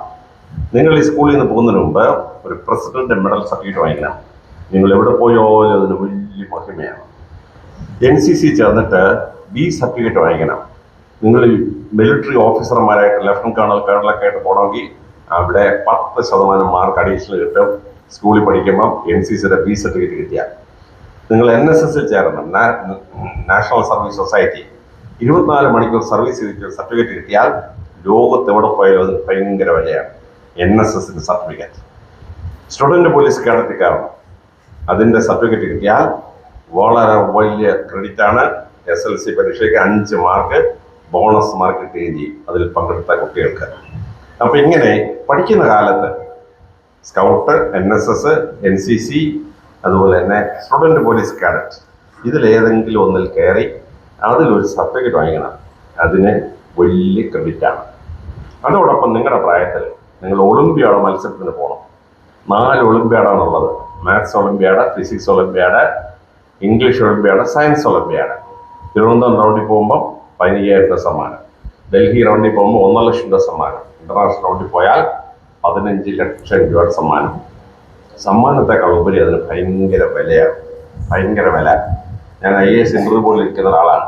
അപ്പോൾ ഇന്റർവ്യൂ ബോർഡിൽ ഇങ്ങനെ ഇരിക്കുമ്പോൾ ഓരോ കാൻഡിഡേറ്റ് കയറി വരുമ്പോൾ അവരുടെ ബയോഡേറ്റ പറയും. ഒരു കാൻഡിഡേറ്റ് കയറുന്നത് ചെയർമാൻ പറഞ്ഞു, ഈ കുട്ടി ഒളിമ്പ്യാഡിൽ ഡൽഹിയിൽ സമ്മാനം വാങ്ങിച്ച കുട്ടിയാണ്. ഞങ്ങൾക്ക് വലിയ പ്രശ്നമായി. ഞങ്ങളെല്ലാം 10 മാർക്ക് കൂടുതൽ കൊടുത്തു. ആ കുട്ടിക്ക് IAS കിട്ടി. ഇപ്പം മധുരയിലെ കളക്ടറായിട്ടിരിക്കുകയാണ് ആ പയ്യൻ. അപ്പം നിങ്ങൾ ഹൈസ്കൂളിൽ പഠിക്കുന്ന സമയത്ത് ഇവിടെ ഒരു ഒളിമ്പ്യാഡ് ടീം ഉണ്ടാക്കണം, എന്നിട്ട് പോയി സമ്മാനം വാങ്ങിക്കണം. ഭയങ്കര ക്രെഡിറ്റാണ്. അതുകൊണ്ട് ഒളിമ്പ്യാഡ് മത്സരം എന്താണ്, എങ്ങനെയാണ് ഒളിമ്പ്യാഡിൽ പങ്കെടുക്കുക, സ്കൂൾ എങ്ങനെ രജിസ്റ്റർ ചെയ്യുന്നത്, കംപ്ലീറ്റ് എക്സ്പീരിയൻസ് അയച്ചു കൊടുത്തേക്കാം. നിങ്ങളതിൽ പങ്കെടുത്തിട്ട് ഈ സ്കൂളിൽ നിന്ന് അടുത്ത കൊല്ലം ഒളിമ്പ്യാഡിൽ ഒരു കുട്ടിയിലും സമ്മാനം വാങ്ങിക്കണം. അത് ഈ സ്കൂളിന് വലിയ ക്രെഡിറ്റാണ്, നിങ്ങൾക്ക് ഓരോരുത്തർക്കും വലിയ ക്രെഡിറ്റാണ്. മൂന്നാമതായി നിങ്ങൾ ശ്രദ്ധിക്കാനുള്ളത് വഴി സെലക്ട് ചെയ്യുക എന്നുള്ളതാണ്. 10ാം ക്ലാസ് കഴിഞ്ഞ ഒരു കുട്ടിക്ക് ഞങ്ങളുടെ കാലത്ത് 4 ഗ്രൂപ്പേ ഉള്ളൂ, 4 ഗ്രൂപ്പ്. ഇപ്പം കേരളത്തിൽ 22 ഗ്രൂപ്പുണ്ട്, 22 ഗ്രൂപ്പ്. അപ്പോൾ ഈ ഓരോ ഗ്രൂപ്പ് എടുത്താൽ പിന്നെ എന്തായി തീരാൻ പറ്റും? ആ ഗ്രൂപ്പ് എടുക്കുന്ന തെറ്റിപ്പോയെങ്കിൽ 2 കൊല്ലം നിങ്ങളുടെ ജീവിതത്തിൽ പാഴായി. നിങ്ങൾ +2 ഇങ്ങനെ പഠിച്ചു പോയിട്ട് അവസാനം വഴിതെറ്റിപ്പോയി, പിന്നെ നിങ്ങൾ വഴിതെറ്റി ഇങ്ങോട്ട് വേറൊരു ഗ്രൂപ്പ് എടുത്ത് പഠിക്കണം. ഭയങ്കര ഗതികേടാണ്. അപ്പോൾ ഈ ഗ്രൂപ്പ് എടുക്കുന്നത് കറക്റ്റ് സെലക്ഷൻ ആയിരിക്കും. അത് കഴിഞ്ഞാൽ +2 അങ്ങോട്ട് കഴിഞ്ഞാൽ നിങ്ങൾ ഡിഗ്രിക്ക് ചേരുമ്പോൾ മിടുക്കരായ ഒരു കുട്ടിക്ക് എടുക്കാനുള്ള ഡിഗ്രികൾ 209 209 ഡിഗ്രീസാണ്. ഈ 209 ഡിഗ്രീസിൽ ഏത് ഡിഗ്രി എടുക്കണം നിങ്ങൾ കൃത്യമായിട്ട് പ്ലാൻ ചെയ്തിരിക്കണം. അപ്പോഴാണ് ഞാൻ ഹെഡ് മിസ്സിന് അയച്ചു കൊടുത്തേക്കാം. 10ാം ക്ലാസ് കഴിഞ്ഞാൽ വഴിതിരിയാനുള്ള 22 ഗ്രൂപ്പ് ഏതൊക്കെയാണ്, ഒരു ഗ്രൂപ്പ് എടുത്താൽ പിന്നെ എന്തെല്ലാം എടുക്കാൻ പറ്റും, +2 കഴിയുന്ന കുട്ടിക്ക് എങ്ങനെയാണ്, ഹയർ സെക്കൻഡറി കഴിയുന്ന കുട്ടിക്ക് എങ്ങനെയാണ് 209 ഡിഗ്രിയിൽ ഏത് തിരഞ്ഞെടുക്കാൻ പറ്റുക, അത് കംപ്ലീറ്റ് ലിസ്റ്റ് ഹെഡ്മിസ് അയച്ചു കൊടുത്തേക്കാം. ഹെഡ്മിസ് ഒരു പക്ഷേ നോട്ടീസ് ബോർഡ് ഇടും, നിങ്ങൾ അങ്ങോട്ട് നോക്കിയിട്ട് 209 ഏത് വേണം, +2 ഏത് ഗ്രൂപ്പ് എടുക്കണം, കംപ്ലീറ്റ് റിസർച്ച് ചെയ്തിട്ട് അതനുസരിച്ച് നിങ്ങൾ തയ്യാറെടുക്കണം. തയ്യാറെടുത്ത് കഴിഞ്ഞാൽ ജീവിതത്തിന് റൂട്ടായി. റൂട്ട് സെലക്ഷൻ വളരെ പ്രധാനമാണ്. ഇനി ആ പ്രധാനമായതിൽ തിരഞ്ഞെടുക്കാനുള്ളത് നാളത്തെ നല്ല ജോലി എന്തൊക്കെയാണ്. ഇപ്പൊ നമുക്ക് കേരളത്തിൽ, ഇന്ത്യയിലെ നിലനിൽക്കുന്ന ജോലിയുടെ 35% 2010 ഈ ഭൂമിയിൽ ഉണ്ടായിരുന്നില്ല. നിങ്ങൾ പഠിച്ച് 2040 ആവുമ്പോഴേക്കും അന്ന് ഭൂമിയിൽ ഉണ്ടാവാൻ പോകുന്ന ജോലിയുടെ 65% ഇപ്പൊ ഭൂമിയിൽ നിലനിൽപ്പില്ല, 2020 നിലനിൽപ്പില്ല. അപ്പോ എന്തൊക്കെയാണ് നാളത്തെ ജോലികൾ, ടുമോറോസ് ജോബ്സ് എന്തൊക്കെയാണ്? നിങ്ങൾ പഠിച്ചാൽ ജോലി ഉറപ്പുള്ള ജോലി ഏതാണ്, നല്ല ശമ്പളമുള്ള ജോലി ഏതാണ്, ഞാനത് ഹെഡ്മിസിന് അയച്ചു കൊടുത്തേക്കാം. അതനുസരിച്ച് നിങ്ങൾ പഠിക്കണം, ഡിസൈൻ ചെയ്യണം. എന്നിട്ട് ടുമോറോസ് ജോബ്സ് തിരഞ്ഞെടുക്കണം. തിരഞ്ഞെടുത്ത് ഇപ്പോഴേ പഠിച്ചിട്ട് കറക്റ്റ് പ്ലാൻ ചെയ്യണം. ഇതാണ് മൂന്നാമതായി നിങ്ങൾ ചെയ്യേണ്ട പ്രധാനപ്പെട്ട കാര്യം. നാലാമതായി നിങ്ങൾ അറിഞ്ഞിരിക്കേണ്ടത് പഠിക്കുമ്പോൾ ശ്രദ്ധിക്കേണ്ട കാര്യങ്ങളാണ്. പഠിക്കുമ്പോൾ ശ്രദ്ധിക്കേണ്ട കാര്യങ്ങൾ. എങ്ങനെയെങ്കിലും ഇന്ന് പഠിക്കാൻ പറ്റുമോ? പഠിക്കാൻ പറ്റിയല്ല. ശാസ്ത്രജ്ഞന്മാർ ഇപ്പോൾ വളരെ കൃത്യമായി ഇത് കണ്ടുപിടിച്ചിരിക്കുകയാണ്. നിങ്ങൾ പഠിക്കുമ്പോൾ മുഖം കിഴക്കോട്ട് തിരിഞ്ഞിരുന്നേ പഠിക്കാവൂ. കിഴക്കോട്ട് തിരിഞ്ഞിരുന്നു. നമ്മുടെ തലച്ചോറിനൊരു മാഗ്നറ്റിക് നേച്ചറുണ്ട്. അതിൻ്റെ മാഗ്നറ്റിക് നോർത്ത് പോളിരിക്കുന്ന നെറ്റിയുടെ നേരെ നടുക്കാണ്. പരമശിവന്റെ തൃക്കണ്ടിരിക്കുന്ന സ്ഥലത്താണ് magnetic north pole. Magnetic south pole തലയുടെ പുറകിലാണ്. ഭൂമി ഒരു മാഗ്നറ്റിക് സാധനമാണ്. അതിന്റെ മാഗ്നറ്റിക് നോർത്ത് പോൾ ഇരിക്കുന്ന ജോഗ്രാഫിക് സൗത്ത് പോളിലും മാഗ്നറ്റിക് സൗത്ത് പോൾ ഇരിക്കുന്ന ജോഗ്രാഫിക് നോർത്ത് പോളിലുമാണ്. നിങ്ങൾ തെക്കോട്ട് നിന്ന് പഠിച്ചാൽ നിങ്ങളുടെ തലച്ചോറിന്റെ മാഗ്നറ്റിക് നോർത്ത് പോളും ഭൂമിയുടെ മാഗ്നറ്റിക് നോർത്ത് പോളും ഒരേ ദിശയിൽ വരും. Like Paul's ripple, unlike Paul's attract. ഭൂമിയുടെ കാന്തമണ്ഡലം നിങ്ങളുടെ തലച്ചോറിന്റെ കാന്തമണ്ഡലത്തെ ബാധിക്കും. അതോട് നിങ്ങൾക്ക് പഠിക്കാനുള്ള ഇൻട്രസ്റ്റ് പോകും. നിങ്ങൾ കിഴക്കോട്ട് ഇരുന്ന് പഠിച്ചാൽ നിങ്ങളുടെ തലച്ചോറിന്റെ മാഗ്നറ്റിക് നോർത്ത് പോളും ഭൂമിയുടെ മാഗ്നറ്റിക് നോർത്ത് പോളും ഒരേ ദിശയിൽ വരും, പെർപെൻഡിക്കുലർ ആവും. അപ്പൊ ഇത് പറ്റും തിയറി ഓഫ് ഗൈറേഷൻസിലൂടെ തലച്ചോറിന് ബുദ്ധി കൂടും. അതാണ് നമ്മുടെ ഋഷിവര്യന്മാർ അവരുടെ ദിനചര്യ എന്ന പ്രസിദ്ധമായ പുസ്തകത്തിൽ ഋഷി എഴുതി വച്ചിരിക്കുകയാണ്. ദക്ഷിണ ദിശ മൃത്യുദിശ, പൂർവ്വദിശ ജ്ഞാനദിശ. അപ്പോ പഠിക്കുമ്പോൾ മുഖം കിഴക്കോട്ട് വെച്ചിരുന്നേ പഠിക്കണം. രാത്രി കിടന്നുറങ്ങുമ്പോൾ തല കിഴക്കോട്ട് ദിശ വെച്ച് ഉറങ്ങാവും. നേരം വെളുക്കുമ്പോൾ തലച്ചോറ് നല്ല പവറാണ്. പരീക്ഷയുടെ തലേദിവസം തെക്കോട്ട് തല വെച്ച് കിടന്ന് ഉറങ്ങാൽ പിറ്റേ ദിവസം നിങ്ങൾക്ക് A+ കിട്ടാൻ പോകുന്നില്ല. നിങ്ങൾ തല കിഴക്കോട്ട് വെച്ച് കിടന്നുറങ്ങിയാൽ പിറ്റേ ദിവസം പരീക്ഷയ്ക്ക് ഉഗ്രം മാർക്കായിരിക്കും. പരീക്ഷ എഴുതാൻ പോകുമ്പോൾ തലേന്ന് പോയി എക്സാമിനേഷൻ ഹോൾ പരിശോധിക്കണം. പരീക്ഷ എഴുതുമ്പോൾ നിങ്ങളുടെ മുഖം കിഴക്കോട്ടാണോ എന്ന് നോക്കണം. നിങ്ങൾ കിഴക്കോട്ട് മുഖത്ത് വെച്ചിരുന്ന് പരീക്ഷ എഴുതിയാൽ A+ കിട്ടാനുള്ള സാധ്യത വളരെ കൂടുതലാണ്. അപ്പോൾ ചെന്ന് പ്രിൻസിപ്പൾ പറയണം, ടീച്ചർ എൻ്റെ മുഖം കിഴക്കോട്ടാക്കി തരണമെന്ന്. കാര്യം നിങ്ങളുടെ റിസൾട്ട് കൂടിയാൽ ക്രെഡിറ്റ് ആക്കാണ് പ്രിൻസിപ്പളിനാണ്. അപ്പോൾ പ്രിൻസിപ്പൾ കറക്റ്റ് കിഴക്കോട്ടാക്കി തരും. കിഴക്കോട്ട് തിരിഞ്ഞ് പരീക്ഷ എഴുതും. പരീക്ഷ എഴുതിയാൽ ഉഗ്രം മാർക്ക് കിട്ടും. നിങ്ങൾ കോളേജിൽ പോകുമ്പോൾ നിങ്ങൾ കോളേജ് പരീക്ഷ എഴുതുന്ന മുറി മുഖം കിഴക്കോട്ട് അല്ലെങ്കിൽ പ്രിൻസിപ്പൾ വന്നിട്ട് മുഖം കിഴക്കോട്ടാക്കിയിട്ടേ പരീക്ഷ എഴുതാവും. അങ്ങനെ എഴുതിയാൽ നല്ല മാർക്ക് കിട്ടും. എപ്പോഴാണ് തലച്ചോറിന് ബുദ്ധി കൂടുക? ശാസ്ത്രജ്ഞന്മാർ ഗവേഷണം ശാസ്ത്രജ്ഞന്മാർ കണ്ടെത്തി വെളുപ്പാൻ കാലത്ത് 4 മണി തൊട്ട് 6 മണി വരെയാണ് തലച്ചോറിന് ഏറ്റവും കൂടുതൽ ബുദ്ധി ഉണ്ടാകുന്ന സമയം. അപ്പോൾ 12 മണിക്കൂർ കണ്ടിന്യൂസ് ആയി ന്യൂറോൺസ് എൻഗേജ് ആയി കഴിഞ്ഞാൽ അതിന്റെ എനർജി കപ്പാസിറ്റി പോയി. നിങ്ങൾ രാവിലെ 9 തൊട്ട് രാത്രി 9 വരെ പഠിക്കുകയും ചെയ്താൽ തലച്ചോറിന്റെ പവർ, ന്യൂറോണിന്റെ പവർ കുറഞ്ഞു. പക്ഷെ 5 മണിക്കൂർ ഉറങ്ങിയാൽ ന്യൂറോൺ 100% ചാർജാവും. തലച്ചോറിന് ഭയങ്കര ബുദ്ധിശക്തി ഉണ്ടാവും.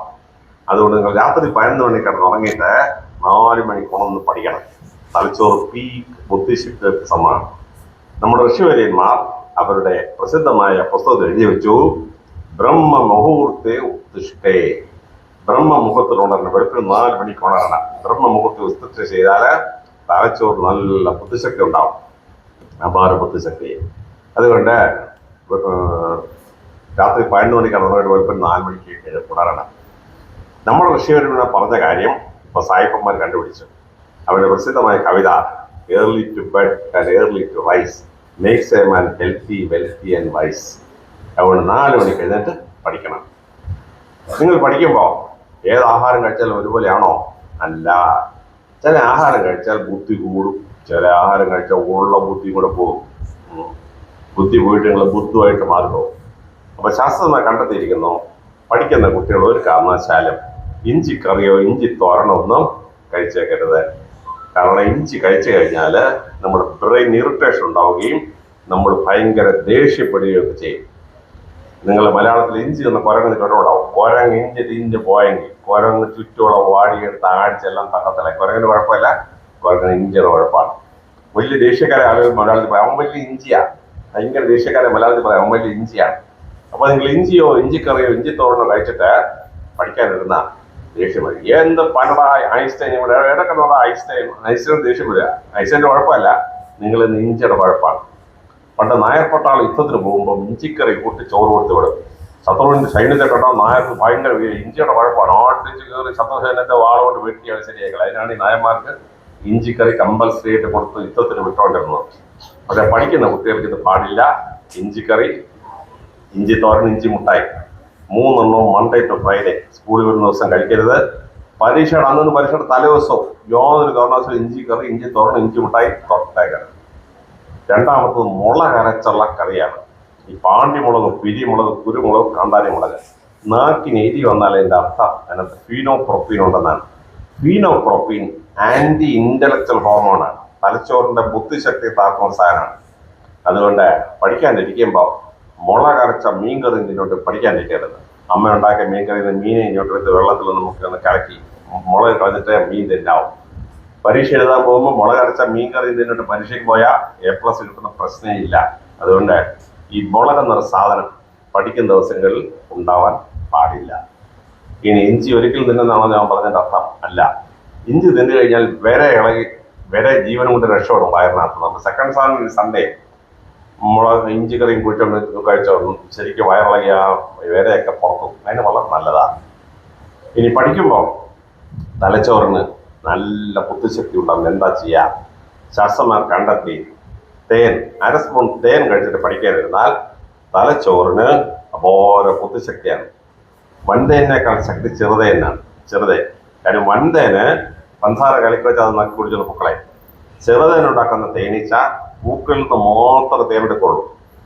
അപ്പൊ പൂക്കൾ സസ്യലോകത്തിന്റെ ഗർഭപാത്രമാണ്. അതിനെ പ്രൊട്ടക്ട് ചെയ്യാൻ വേണ്ടി ദൈവം പൂക്കൾക്കകത്ത് ഒരുപാട് മെഡിസിനൽ അരോമാറ്റിക് കോമ്പൗണ്ട്സിന് കൊടുത്തിട്ടുണ്ട്. ഈ ചെറിയ തേനീഞ്ഞോട്ട് വലിച്ചെടുക്കും. പൂവിൽ നിന്ന് തേനെടുക്കുമ്പോൾ ഈ മെഡിസിനൽ കോമ്പൗണ്ട്സ് ആ തേനകത്ത് മിക്സ് ആവും.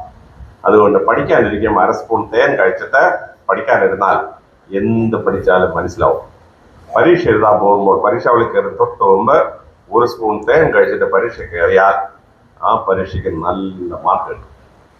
ഇനി പഠിക്കാൻ തുടങ്ങുമ്പോൾ നമ്മൾ ഇൻട്രസ്റ്റ് കളയുന്ന 1-2 സാധനമാണ്. അതിലേറ്റവും വലിയ കുഴപ്പക്കാരനാണ് മരിച്ചീനി. മരിച്ചീനി പുഴുങ്ങി തിന്നിട്ട് പഠിക്കാനിരുന്നാൽ 1/2 മണിക്കൂറിനകം നിങ്ങൾക്ക് പഠിക്കാനുള്ള ഇൻട്രസ്റ്റ് പോകും, ഉറക്കം വരും. അപ്പോൾ മരിച്ചതിനോട് ഇല തന്നെ ആട് ചത്തവും കട്ടെന്ന് പറഞ്ഞ സാധനം അതിന് ചെറിയ അളവിലാണ് ഈ കിഴങ്ങിനകത്തുള്ളത്. അപ്പോൾ നിങ്ങൾ മരിച്ചീനി കിഴങ്ങ് പുഴുങ്ങി തിന്നാൽ 2 തവണയെങ്കിലും പുഴുങ്ങിയതിൻ്റെ വെള്ളം ഊറ്റി കളഞ്ഞിട്ടാൽ മരിച്ചീനി തിന്നാവും. അതല്ലാതെ അമ്മമാർ മരിച്ചീനി ഉണ്ടാക്കി തന്നാൽ നിങ്ങളത് കഴിച്ചാൽ 1/2 മണിക്കൂർ നിങ്ങൾക്ക് പഠിത്തത്തിൽ ഇൻട്രസ്റ്റ് ആവും. നിങ്ങൾ പഠിക്കാൻ ശ്രദ്ധിക്കുക. പക്ഷെ തൂമ്പായെടുത്ത് കളയ്ക്കുന്നവനും മരിച്ചീനി ഉഗ്രൻ സാധനമാണ്. പെട്ടെന്ന് ആ സ്റ്റാച്ചിനകത്തുനിന്ന് ഈ ഗ്ലൂക്കോസ് റിലീസ് ആവും. അതുകൊണ്ട് കിളയ്ക്കുന്നവനും ഭയങ്കരമായിട്ട് കിളയ്ക്കാൻ പറ്റും. പഠിക്കുന്ന കുട്ടി പാടില്ല. രണ്ടാമത്തെ ഉരുളക്കിഴങ്ങാണ്. ഉരുളക്കിഴങ്ങ് പുഴുങ്ങി തിന്നിട്ട് പഠിക്കാനുള്ളതുണ്ടല്ലോ 1/2 മണിക്കൂറുകളിൽ നിങ്ങൾ പഠിക്കാൻ പറ്റിയില്ല. നിങ്ങളുടെ ഇൻട്രസ്റ്റ് അങ്ങ് പോകും. എന്നാൽ കായിക അധ്വാനത്തിനോ വളരെ ബെസ്റ്റാണ് ഉരുളക്കിഴങ്ങ്. ബ്രഹ്മാവൊക്കെ ഇന്ത്യ സൃഷ്ടിച്ചപ്പോൾ ഈ 2 സാധനം ഇന്ത്യക്ക് തന്നില്ല. പോർച്ചുഗീസുകാർ അമേരിക്കയിൽ ചെന്നപ്പോൾ അവിടെ കണ്ട സാധനമാണ് ഈ മരിച്ചീനി ഉരുളക്കിഴങ്ങ്. അവിടെ നമ്മൾ പൊക്കി ഇവിടെ കൊണ്ടുവന്നാണ്. അത് ബ്രഹ്മാവ് ഇന്ത്യയിൽ തരാത്ത ഈ 2 കിഴങ്ങുണ്ടല്ലോ, ഇന്ന് കിഴങ്ങ് തലേമാരാവരുത്. പഠിക്കുന്ന കുട്ടികൾ മൺഡേ ടു ഫ്രൈഡേ ഉരുളക്കിഴങ്ങും മരിച്ചീനി കിഴങ്ങും കഴിക്കരുത്. സെക്കൻഡ് സൺഡേ കഴിച്ചോ കുഴപ്പമൊന്നുമില്ല, കഴിക്കാൻ പാടില്ല. ഇനി പഠിക്കുന്ന കുട്ടികൾക്ക് ഏറ്റവും ഉത്തേജനം ഉണ്ടാക്കുന്ന സാധനം എന്താണ്? അതാണ് ചോക്ലേറ്റ് എടുത്തിട്ട് വായിലിടണം. തുപ്പലിൽ അലിയിച്ച് കുടിച്ചുകൊണ്ടിരിക്കണം. ഈ കടിച്ചു പിടിക്കുന്ന ആളായിരുന്നു. തുപ്പലിനകത്ത് ടൈലിൻ എന്നൊരു എൻസൈം ഉണ്ട്. ഈ ടൈലിൻ കയറി ഈ ചോക്ലേറ്റ് ആക്ട് ചെയ്യുമ്പോൾ ഫീനൈലീഥൈലമീൻ C6H5 C2H5NH2 അത് റിലീസ് ആവും.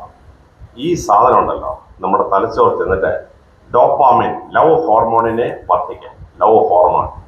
അതുപോലെ ഓക്സിറ്റോസിൻ, സെറോട്ടോണിൻ, ഈ 3 ഈ ഹോർമോൺസിനെ ഉത്തേജിപ്പിക്കും. അതോടെ തലച്ചോറിന് അപാരം ബുദ്ധിശക്തിയാണ്. പക്ഷേ ഈ ചോക്ലേറ്റ് ഉണ്ടാക്കുന്ന ഈ ഡോപ്പാമിൻ ലവ് ഹോർമോണാണ്. അപ്പം ആൺകുട്ടികൾ ഈ ചോക്ലേറ്റ് വായിലിട്ട് പെൺകുട്ടിയെ നോക്കിയാൽ പ്രേമം ഉറപ്പാണ്. പെൺകുട്ടികൾ ചോക്ലേറ്റുമായിട്ട് ആൺകുട്ടിയെ നോക്കിയാൽ പോക്ക് കേസാണ്. അവനെ ഏത് കുരങ്ങനാണേലും പ്രേമിച്ചു, അങ്ങനത്തെ കുഴപ്പമാണ്. അപ്പൊ വായിലിട്ടിട്ട് ഓപ്പോസിറ്റ് സെക്ഷനെ നോക്കിയേക്കുന്നത്, പഠിക്കുന്നതിനെ മാത്രമേ നോക്കാവൂ. അപ്പൊ നിങ്ങൾക്ക് ഐൻസ്റ്റീനോടും ന്യൂട്ടനോടും ഭയങ്കര സ്നേഹമാണ്. ഇത് പഠിക്കുന്ന വിഷയം ആരുടെ ആണോ ആ വിഷയത്തോട് ഭയങ്കര സ്നേഹം വരും. അപ്പം പരീക്ഷയ്ക്ക് പോകുമ്പോൾ 6 ചോക്ലേറ്റ് കൊണ്ടുപോകണം. 9:30 പരീക്ഷ തുടങ്ങുന്നെങ്കിൽ 9 ആദ്യത്തെ ചോക്ലേറ്റ് വായിരുന്നു, 9:30 രണ്ടാമത്തെ, 10 മണിക്ക് മൂന്നാമത്തത്. 1/2 മണിക്കൂർ ഇടവിട്ട് ഒരു ചോക്ലേറ്റ് വായിട്ട് തുപ്പലല്ലിച്ച് കുടിച്ചോണ്ടെന്ന് പരീക്ഷ എഴുതിയാൽ A+ ഉറപ്പാണ്. പല പഠിച്ചിട്ടുണ്ടെങ്കിൽ A+. പഠിച്ചത് എന്തെങ്കിലും പഠിച്ചിട്ടുണ്ടെങ്കിൽ അത് തലച്ചോറിൽ അപ്പോഴേ ഓർമ്മ വരും. കടപടപടാന്ന് പരീക്ഷ എഴുതാൻ പറ്റും. ഇത് ചോക്ലേറ്റ് വളരെ ബെസ്റ്റ് സാധനം. പഠിക്കുന്ന കുട്ടികൾ അത്യാവശ്യം കഴിച്ചിരിക്കേണ്ട ഒരു സാധനമാണ്. ഈ പഠിക്കുമ്പോൾ നമ്മൾ കണ്ണിങ്ങനെ ഉപയോഗിച്ചുകൊണ്ടിരിക്കുകയാണ്. കണ്ണിങ്ങനെ ഉപയോഗിച്ചുകൊണ്ടിരിക്കുമ്പോൾ ഈ കണ്ണിന് ഏറ്റവും ആവശ്യമുള്ള വൈറ്റമിൻ A പെട്ടെന്ന് ഷോർട്ടാവും. അങ്ങനെയുള്ള കുട്ടികൾക്ക് കണ്ണിന് കാഴ്ചയ്ക്ക് കുഴപ്പം വരും. താമസിയാതെ കണ്ണാടി വെക്കേണ്ടി വരും. കണ്ണാടി വെക്കേണ്ട ഒരു ഗതികേട്ടിലേക്ക് എത്തും. പഠിക്കുന്ന കുട്ടികളെ ഇത് ഒഴിവാക്കാൻ വേണ്ടി ക്യാരറ്റ് എന്ന് പറഞ്ഞ സാധനം, ക്യാരറ്റ് കൊത്തിയരിഞ്ഞ് അങ്ങോട്ടങ്ങ് തിന്നാലുണ്ടല്ലോ, ഇഷ്ടം പോലെ വൈറ്റമിൻ A ഉൾപ്പെടെ കണ്ണിലേക്ക് കിട്ടും. കണ്ണിൻ്റെ കാഴ്ചശക്തി വളരെ ഭംഗിയായിരിക്കും. പച്ച ക്യാരറ്റ് തിന്നാൻ നിങ്ങൾക്ക് ബുദ്ധിമുട്ടുണ്ടെങ്കിൽ നിങ്ങൾ ഇന്ത്യൻ കോഫി പോയി മസാല ദോശ ഓർഡർ ചെയ്യണം. ഇന്ത്യൻ കോഫി ഹൗസുകാർ ഈ ക്യാരറ്റ് ഇങ്ങനെ കൊത്തി അരിഞ്ഞ് മസാല ദോശക്കകത്തിട്ടേക്കും. അതൊരു എളുപ്പത്തിൽ അങ്ങ് വയറ്റി ചെല്ലുന്ന സാധനം. അതല്ലെങ്കിൽ ഒരു വൈറ്റമിൻ എയുടെ ടാബ്ലറ്റ് വാങ്ങിച്ചിട്ട് ഒരു വൈറ്റമിൻ എയുടെ ടാബ്ലറ്റ് ഒരു ദിവസം കഴിക്കണം. കഴിച്ചാൽ പഠിക്കുന്ന കുട്ടികളുടെ കണ്ണിന് ആയാസം കുറയുകയും വളരെ ഭംഗിയായി നമ്മുടെ കാഴ്ചശക്തി റീറ്റെയിൻ ചെയ്യപ്പെടുകയും ചെയ്യും. ക്യാരറ്റ് ഇത് ആഹാരം കഴിക്കാൻ ശ്രദ്ധിക്കുക. നിങ്ങൾ അമ്മമാർക്ക് പറഞ്ഞു കൊടുക്കണം നിങ്ങൾക്ക് എന്ത് ആഹാരമാണ് തരേണ്ടത്, എന്താണ് തരാൻ പാടില്ലാത്തതെന്ന്. അമ്മയ്ക്കൊന്നും കെമിസ്ട്രി ഒന്നും പഠിച്ചിട്ടില്ലാത്ത അമ്മയ്ക്കൊന്നും അറിഞ്ഞാൽ അറിയത്തില്ലായിരിക്കും. അമ്മയ്ക്ക് പറഞ്ഞു കൊടുത്താൽ വളരെ നല്ലതാണ്. നിങ്ങൾ പഠിക്കുമ്പോൾ 1 മണിക്കൂർ ഒരു വിഷയം പഠിച്ചാൽ അടുത്ത മണിക്കൂർ വേറെ വിഷയം പഠിക്കണം. നമ്മൾ ഓരോ വിഷയവും അറിവ് സ്റ്റോക്ക് ചെയ്തിരിക്കുന്നത് ഒരു പ്രത്യേക സെറ്റ് ഓഫ് ന്യൂറോൺസിലാണ്. ആ DNA മോളിക്കൂളിലാണ്. അപ്പം RNA മോളിക്കൂൾ, റൈബോ ന്യൂക്ലിക് ആസിഡിൻ്റെ മോളിക്കൂളിനകത്ത് ഒരു ആറ്റം മിക്സ് ചെയ്യുമ്പോഴാണ് ഡീഓക്സി റൈബോ ന്യൂക്ലിക് ആസിഡ് ആവുന്നത്. ഒരു RNA മോളിക്കൂൾ DNA മോളിക്കൂൾ ആകുമ്പോഴാണ് നമ്മൾ ഒരു ഫാക്ട് പഠിക്കുന്നത്. അപ്പം നമ്മൾ ഫിസിക്സ് അങ്ങോട്ട് പഠിച്ചു തുടങ്ങിയാൽ 1 മണിക്കൂർ കഴിയുമ്പോഴത്തെ നമ്മൾ ഉപയോഗിച്ചുകൊണ്ടിരിക്കുന്ന DNA മോളിക്യൂൾ വീക്കാവും. അപ്പോൾ ആ വിഷയം താത്ത് വെച്ചിട്ട് അടുത്ത വിഷയം പഠിക്കണം. അപ്പോൾ ഡിഫറെൻറ്റ് സെറ്റ് ഓഫ് ന്യൂറോണിനെയും DNA മോളിക്യൂൾ നമ്മൾ യൂസ് ചെയ്യും. അതുകൊണ്ടാണ് സ്കൂളിൽ ടൈം ടേബിൾ ഫിക്സ് ചെയ്യുമ്പോൾ 1 മണിക്കൂർ ഒരു വിഷയം പഠിപ്പിച്ചാൽ ടീച്ചർ മാറും, വേറെ ടീച്ചർ വരും, വേറൊരു വിഷയം പഠിപ്പിക്കും. അപ്പോൾ ടൈം ടേബിൾ ഫിക്സ് ചെയ്യാൻ പറഞ്ഞിട്ടുണ്ട്. ഉച്ചക്ക് ഊണ് കഴിഞ്ഞുള്ള ഫസ്റ്റ് പീരീഡിൽ ഒരു കാരണവശാലും എന്തൊക്കെ പഠിപ്പിക്കാൻ പാടില്ല? Maths, physics and English grammar ഉച്ചയ്ക്ക് ഫസ്റ്റ് പീരീഡിൽ പഠിപ്പിക്കാൻ പാടില്ല. കാരണം ഊണ് കഴിച്ച് നമ്മളിങ്ങനെ മയങ്ങിയിരിക്കുമ്പോൾ ഇംഗ്ലീഷ് ഗ്രാമർ പഠിപ്പിച്ച മാത്സ് പഠിപ്പിച്ച വല്ല രക്ഷയുണ്ട്? ഒരു രക്ഷയില്ല. ആ ടീച്ചറിൻ്റെ ഇടപാട് കഴിയുമെന്നുള്ളതല്ലാതെ ഒരു കാര്യം നിങ്ങളുടെ തലച്ചോറ് കയറിയില്ല. അതുകൊണ്ടാണ് രാവിലെ ഫസ്റ്റ് പീരീഡാണ് ഈ maths, physics and English grammar കൊടുക്കാവൂ. ഉച്ചയ്ക്ക് ഫസ്റ്റ് പീരീഡിൽ ഹിസ്റ്ററിയും സാഹിത്യവും ഒക്കെ വേണം പഠിപ്പിക്കാൻ. എന്താണ് അറിയാം? സാഹിത്യമാണ് ടീച്ചർ കഥയൊക്കെ പറയും, പാട്ട് പാടി കേൾപ്പിക്കും. അപ്പോൾ ഉച്ചയ്ക്ക് ഊണ് കഴിഞ്ഞാൽ ഉറക്കം കുട്ടിയെ ബാധിക്കില്ല. അപ്പോൾ ടൈം ടേബിൾ സെറ്റ് ചെയ്യുമ്പോൾ എങ്ങനെ ടൈം ടേബിൾ സെറ്റ് ചെയ്യണമെന്ന് നമ്മൾ ഈ ആഴ്ചയ്ക്ക് ഉണ്ടാക്കുന്നത് അതുപോലാണ്. എന്ന് പറഞ്ഞ പോലെ 1 മണിക്കൂർ പഠിച്ചാൽ ആ വിഷയം താത്ത് വെച്ചിട്ട് അടുത്ത മണിക്കൂർ വേറൊരു വിഷയം വേണം പഠിക്കാൻ. ഇങ്ങനെ മാറി മാറി പഠിച്ചുകൊണ്ടിരിക്കണം. ഇനി ചില കുട്ടികൾ പഠിക്കും, പഠിച്ചിട്ടൊക്കെ മറന്നു പോകും. അങ്ങനെയുള്ള കുട്ടികൾക്കായി നമ്മൾ മരുന്ന് കണ്ടെത്തിയിട്ടുണ്ട്. ഹിമാലയ സാനുക്കൾ തപസ്സിരിക്കുന്ന സന്യാസിമാര് നല്ല കോൺസെൻട്രേഷൻ കിട്ടാൻ വേണ്ടി അവര് ബ്രഹ്മി എന്നൊരു ചെടിയുടെ ഇലയും വേരും ചവയ്ക്കും. ചവച്ച് കഴിഞ്ഞാൽ അപ്പോൾ ഒരു ബുദ്ധിശക്തി, ഓർമ്മശക്തിയാണ്. ഇന്ന് ആയുർവേദ വൈദ്യന്മാര് ബ്രഹ്മി എന്നൊരു ടാബ്ലറ്റ് മാർക്കറ്റിൽ ഇറങ്ങിയിട്ടുണ്ട്. ഒരു ടാബ്ലറ്റ് കഴിച്ചാൽ ഒരു 6 to 8 hours ബ്രെയിനിന് അപാര കപ്പാസിറ്റിയാണ്. എന്തെങ്കിലും പഠിച്ചൊരു സാധനം ഉണ്ടെങ്കിൽ തലച്ചോറിലത് അപ്പം ബ്രെയിനിൽ വന്നിരിക്കും. അതുപോലെ വിദ്യയുടെ ദേവതയാണ് സരസ്വതി ദേവി. സരസ്വതി ദേവിയുടെ പോലെ ഒരു അരിഷ്ടമുണ്ട്, സാരസ്വത അരിഷ്ടം. 22 പച്ചമരുന്ന് ചേർത്തിട്ടുണ്ടാക്കുന്നതാണ് ഈ സാരസാഷ്ടം. ഒരു 1/2 ഔൺസ് സാരസാഷ്ടം കഴിച്ചാൽ ബ്രെയിനിന് അപാര ഓർമ്മശക്തിയും ബുദ്ധിശക്തിയാണ്. ഞാൻ IAS പരീക്ഷ ഉൾപ്പെടെ ഏത് പരീക്ഷ എഴുതാൻ പോകുമ്പോഴും രാവിലെ ഒരു ബ്രഹ്മി ടാബ്ലറ്റ് കഴിക്കും. പരീക്ഷ ഹോളിൽ കയറുന്നതിന് തൊട്ട് മുമ്പ് 1/2 ഔൺസ് സാരസാഷ്ടം കഴിച്ചിട്ട് പരീക്ഷയ്ക്ക് കയറും. പിന്നെ പടക്കുതിര പോലെയാണ് എഴുത്തൊന്നും ആട്ടിച്ച് പറഞ്ഞ് എഴുതി കളയും. അതുകൊണ്ട് പഠിക്കുന്നത് മറന്നു പോകുന്നത് ഏതെങ്കിലും കുട്ടിക്ക് തോന്നുന്നുണ്ടെങ്കിൽ പരീക്ഷയുടെ ആ ആഴ്ച നിങ്ങൾ ഈ ബ്രഹ്മി ടാബ്ലറ്റും ഈ സാരസാഷ്ടം വാങ്ങിച്ചിട്ട് കഴിച്ചാൽ വലിയ എഫക്റ്റ് ആയിരിക്കും. ഇപ്പൊ കല്ലുവാതക്കുള്ളൊരു ക്ഷേത്രമാണ്. ആ ക്ഷേത്രത്തിലെ ദേവിയുടെ മുമ്പിൽ വെച്ച് പ്രാർത്ഥിച്ചിട്ട് അവരൊരു നെയ്യ് കൊടുക്കും. അത് കഴിച്ചാൽ പഠിക്കാൻ ഭയങ്കര ബുദ്ധിയാണ്. അപ്പൊ ഞാനവിടെ ചീഫ് ഗസ്റ്റായിട്ട് പ്രസംഗിക്കാൻ പറ്റും. അപ്പൊ ഞാൻ ചോദിച്ചു, നിങ്ങൾ ഈ നെയ്യ് എനിക്ക് 2 കുപ്പി തരാൻ പറഞ്ഞു. ഞാൻ ആ നെയ്യ് കൊണ്ട് നോക്കിയപ്പോൾ എന്തോന്നറിയാമോ, അതിൽ 65% ബ്രഹ്മിയാണ്. ഈ ബ്രഹ്മി അരച്ചേർത്താണ് ഈ നെയ്ക്കകത്ത്. അതുകൊണ്ടാണ് ഇത് ഹിന്ദുക്കളുടെ വിശ്വാസപ്രകാരം ഭഗവതി സഹായിക്കുന്ന വിശ്വാസം. പക്ഷെ അതിന്റെ കോമ്പസ് നോക്കുമ്പോൾ മനസ്സിലാവുന്നത് 65% ബ്രഹ്മിയാണ് അതിന്റെ കണ്ടന്റ്. അത് സത്യസന്ധമായിട്ട് എഴുതി വെച്ചിട്ടുണ്ട്. അപ്പൊ നിങ്ങൾക്ക് ബൂസ്റ്റ് വേണമെന്ന് ആഗ്രഹിക്കുന്നവർ ബ്രഹ്മി ടാബ്ലറ്റും സാരസാഷ്ടം കഴിച്ചിട്ട് വേണം പോയാൽ. നിങ്ങൾ പഠിക്കുമ്പോൾ കാല് തറയെ തൊടാൻ പാടില്ല. കാല് തറയെ തൊട്ടാല് നമ്മുടെ ഈ നെർവസ് സിസ്റ്റം വർക്ക് ചെയ്യുന്നത് ഈ നെർവിന്റെ മുകളിലുള്ള സോഡിയം പൊട്ടാസ്യം അയൺസിന് അത് ഇലക്ട്രോൺ ഇങ്ങനെ പോയിട്ടാണ് കമ്മ്യൂണിക്കേഷൻ. നമ്മുടെ കാല് തറയെ തൊട്ടാൽ അപ്പോൾ ഇലക്ട്രോൺ ഭൂമി എത്തി പിന്നെ പെട്ടെന്ന് നമ്മൾ ക്ഷീണിച്ചു പോകും. അതുകൊണ്ട് പഠിക്കുമ്പോൾ ഒരു സ്റ്റൂൾ ഇട്ടോ അല്ലെങ്കിൽ ഒരു തലയണ വെച്ചിട്ടോ വേണം പഠിക്കാൻ. മണിക്കൂറുകൾ പഠിച്ചാൽ നിങ്ങൾക്ക് ക്ഷീണം വരികയില്ല, ബോർഡ് അടിക്കുകയില്ല. ഞാനാണെങ്കിൽ 10-12 മണിക്കൂർ ഓഫീസിൽ ജോലി ചെയ്ത മനുഷ്യനാണ്. ഞാനൊരു സ്റ്റൂൾ ഉണ്ടാക്കി അതിൻ്റെ മണ്ടയ്ക്ക് ഒരു തലയണ വെച്ച് കെട്ടിയിട്ട് അതിൻ്റെ മണ്ടേ കാല് വെച്ചിരുന്ന ഓഫീസിൽ ജോലി ചെയ്യുള്ളൂ. എനിക്ക് ട്രാൻസ്ഫർ ആകുമ്പോൾ ഞാൻ വരാൻ പോകുന്ന ഓഫീസിലെ പോലീസുകാർ പറയും, ഇപ്പം അയാളൊരു സ്റ്റൂളും പൊക്കിക്കൊണ്ട് വരും. കാരണം ഞാൻ പോകുന്നിടത്തൊക്കെ ഇത് കൊണ്ടുപോകാൻ റിട്ടയർ ചെയ്തിട്ട് സർക്കാരിന് കൊടുത്തിട്ട് വന്നത്, പിന്നെ വീട്ടിൽ കൊണ്ടുപോയില്ല. അപ്പം നിങ്ങൾ പഠിക്കുമ്പോൾ ഒരു തലയണയിലോ ഒരു സ്റ്റൂളിലോ കാല് വെച്ചിരുന്ന് പഠിച്ചാൽ 8 മണിക്കൂർ പഠിച്ചാൽ നിങ്ങൾ ക്ഷീണിക്കുകയില്ല. കണ്ടിന്യൂസ് നിങ്ങളുടെ ബ്രെയിൻ ആക്റ്റീവായിട്ടായിരിക്കും, ആക്റ്റീവായിട്ട്. ഇനി പഠിക്കുമ്പോൾ ഒരു ഗ്ലാസ് തണുത്ത വെള്ളം കുടിച്ചിട്ട് പഠിക്കാനിരുന്നാൽ ബ്രെയിനിന് ഭയങ്കര സന്തോഷമുള്ള ഒരു എഫക്റ്റാണ്. കാര്യം 4 ഡിഗ്രി സെന്റിഗ്രേഡ് കൂടുതൽ വെള്ളം വന്നാൽ വെള്ളത്തിനകത്ത് ഹൈഡ്രോണിയം അയോൺ ഫോം ചെയ്യും, H3O ഫോം ചെയ്യും. അതിനൊരു കവർപ്പാണ്, തലച്ചോറിന് ഇഷ്ടമല്ല. അതുകൊണ്ടാണ് ടാപ്പിന്ന് വെള്ളം കുടിച്ച ഒരു കവർപ്പ്. പക്ഷെ 4 ഡിഗ്രി സെന്റിഗ്രേഡ് താന്നു കഴിഞ്ഞാൽ വെള്ളം പ്യൂർ H2O ആണ്. പ്യൂർ H2O മധുരമുള്ള ലിക്വിഡാണ്. പഠിക്കാനിരിക്കുമ്പോൾ ഒരു ഗ്ലാസ് തണുത്ത വെള്ളം കുടിച്ചിട്ട് പഠിക്കാനിരുന്നാൽ ഒരു 2 hours ബ്രെയിൻ നല്ല കപ്പാസിറ്റിയാണ്. നിങ്ങൾ പരീക്ഷയ്ക്ക് പോകുമ്പോൾ ഫ്ലാസ്കിന് തണുത്ത വെള്ളം കൊണ്ടുപോകണം. ഹോളിലോട്ട് കയറുന്നതിന് തൊട്ട് മുമ്പ് ഒരു ഗ്ലാസ് കുടിക്കണം. ഇനി ഹെഡ് മിസ് സമ്മതിക്കുമെങ്കിൽ ഓരോ മണിക്കൂർ ഇടവിട്ടിട്ട്, പരീക്ഷ 3 മണിക്കൂറല്ലേ, ഓരോ മണിക്കൂറോട്ട് ഓരോ ഗ്ലാസ് തണുത്ത വെള്ളം കുടിച്ചിട്ട് പഠിച്ചാലുണ്ടല്ലോ അപാര എഫക്റ്റാണ്. 100% കുട്ടികൾ ഫസ്റ്റ് ക്ലാസ് വായിക്കുന്ന തിരുവനന്തപുരത്ത് ഹോളി ഏഞ്ചൽ സ്കൂളില്ലേ, അതിൻ്റെ പരീക്ഷാ ഹോളിന് മുമ്പിൽ ഇങ്ങനെ ഈ നമ്മുടെ കൂളർ കൊണ്ട് വെച്ചിരിക്കുക, വാട്ടർ കൂളർ കൊണ്ട് വെച്ചിരിക്കുകയാണ്. അത് തണുത്ത വെള്ളം കുട്ടികൾക്ക് കുടിച്ചിട്ട് അകത്ത് കയറാം.